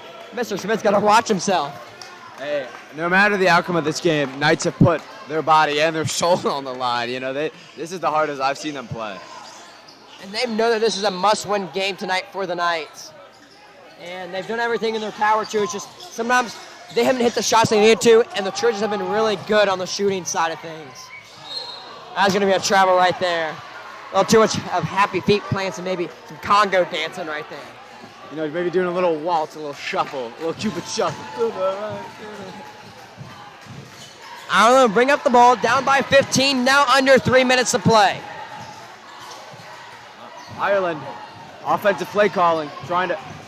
Corner 3, Wilkie gets it. A friendly roll by Braden Wilkie, and that cuts the lead down to 12. We'll see. Oh. Nice play in their full court press. The Trojans break it. Goner will drive in. Stolen by Isaiah Smith. He finds Major Leak. Leak, lefty lane. No good. Rebound by Wilkie. Wilkie finds Ireland. He pops the 3 ball. In and out. No good. Rebound. And that's going to be a jump ball. The arrow favors the Knights. Good hustle right there from Major League. I mean, this is the hustle that we needed. I just wish we had put on these burners maybe 5 or 6 minutes ago. That's when the game would have still been a very winnable scenario. I'm not saying it's over. I'm just saying it's not likely. As we will see a timeout by first-year head coach Julian Colleton as he wants to discuss things. So your Knights show 67-55, 2:26 left. As we'll see what Coach K draws up here. There's really nothing Coach K can do at this point. It's just the shots are going to have to fall for the Knights. It doesn't matter how good they play the rest of the way. You just got to hit your shots. It's as simple as that. As you know, run out of time, and you're going to have to get those threes to fall.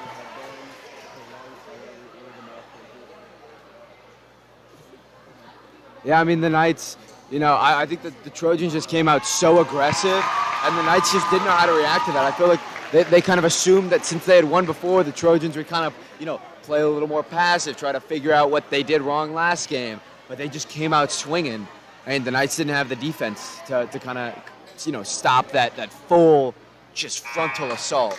Yeah, and you know, kind of mention it, in that first quarter, we saw the two heavyweights kind of feeling each other out, throwing, they get jabbed. But I really felt like in that second and third quarter, that's when the Trojans really kind of laid down the hammer and pushed the tempo and put it on the Knights and kind of put them on the back foot. And they just had to react to what the Trojans were doing. They weren't making the Trojans react to what they were doing, if that makes sense. No, for sure. I think the Knights were just, you know, in that first half, they were still possessing the ball themselves. And then it just became, you know, let's just get a lucky fast break and try to get those 2 points instead of let's possess our offense. Corner 3, Wilkie. That one's an air ball.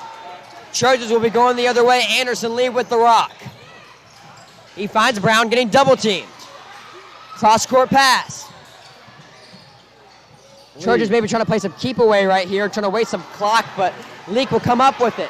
Ball loose. He finds Ireland. Thinks about the 3, won't take it.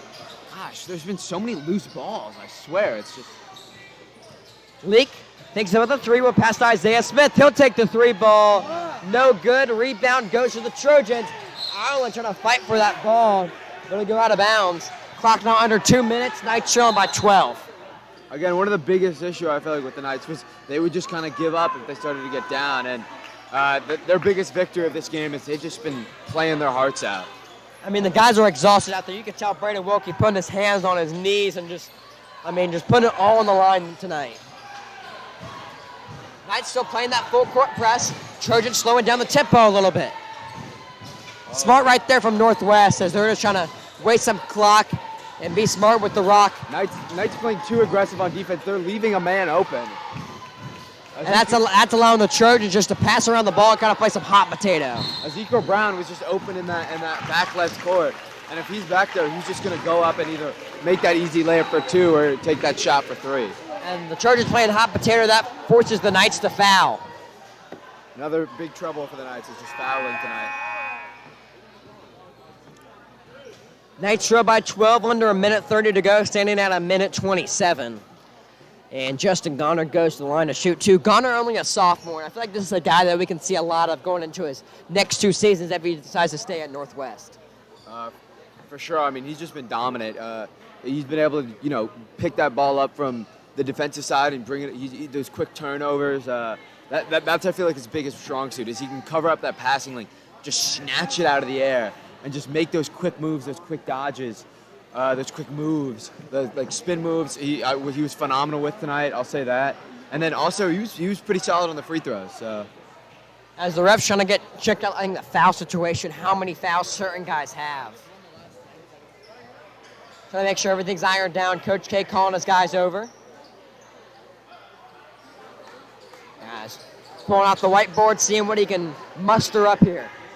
Everyone obviously looking very tired. I mean, this has been a play your hearts out game, especially for the Knights, this is their make or break game. We were mentioning kind of a make or break game, and the Knights you have to transition, kind of move on from this game and say, hey, what do we do tonight, and what can we do differently in the latter parts of the season, and to improve on. As coming down the stretch, we look at the schedule. We're assuming a loss tonight against Northwest. The home game against Concord, a winnable game. The first time they played them, it was only a 3-point loss. Then on the road against Carson, a winnable game. Carson kind of standing in the standings where Lincoln Charters. We had Jam Robinson. That's going to be a really tough one. Home against South Lorraine, a team they blew out the first time on senior night. That should be a winnable game. Then away at Central Cabarrus. That's going to be definitely a tough one against the top 20 team in the nation. Especially at a home game for Central Cabarrus. They definitely bring that hype and that energy. Yeah, but the thing is, the Knights just need to start building momentum going into that conference tournament. If they can get a run on that conference tournament, that sets them up in a place where they can maybe sneak into a spot in the state playoffs. For sure. I mean, they're right on that cusp, and all it's going to take is a couple really hot streak games, really high-scoring games where they just blow the team out early and don't hit her out, and that'll make their season.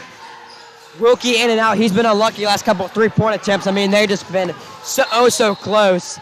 That's going to be a foul on the Knights. Wilkie, I just feel like shooting it for the sake of shooting it, right? Not really taking the smart shot that he's normally really known to be doing. I feel like he has so much knowledge on the game. Only been playing for 2 years. I think it's phenomenal what he's done. Big baseball guy beforehand, obviously. Those two sports almost have no physical correlation with each other.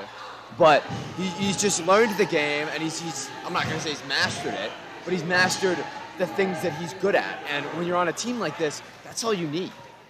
Yeah, and I mean, for Wilkie, though, you're down in this game. You're down by 14 at that point with 1:10 left. It's kind of a thing where you have to put up a shot, because if you don't, there's no point of not taking that shot, in a sense. And you're just trying to muster up anything you can at this point. But it's just unfortunate the Knights just couldn't pull this one out. Now trailing by 15, Rowe a chance to extend this lead by 16. He'll do just that. A 71-55 ball game. The Knights, I think, really just, as I said, they were a stamina-based team. They just really let it go in that third period, and now they're just trying to play catch-up. That one misses by Ireland. Rowe with the rebound. Up court. Yeah, that's going to be a foul on Isaiah Smith. A lot of fouls, a lot of clock stoppage. And, yeah, I mean, that's the only thing you can do to stay in this game is just foul and hope, kind of deal. But when you foul them, and then you're just giving them 2 points every time, I think the Knights are just playing crazy aggressive defense, and it just hasn't been working out in their favor.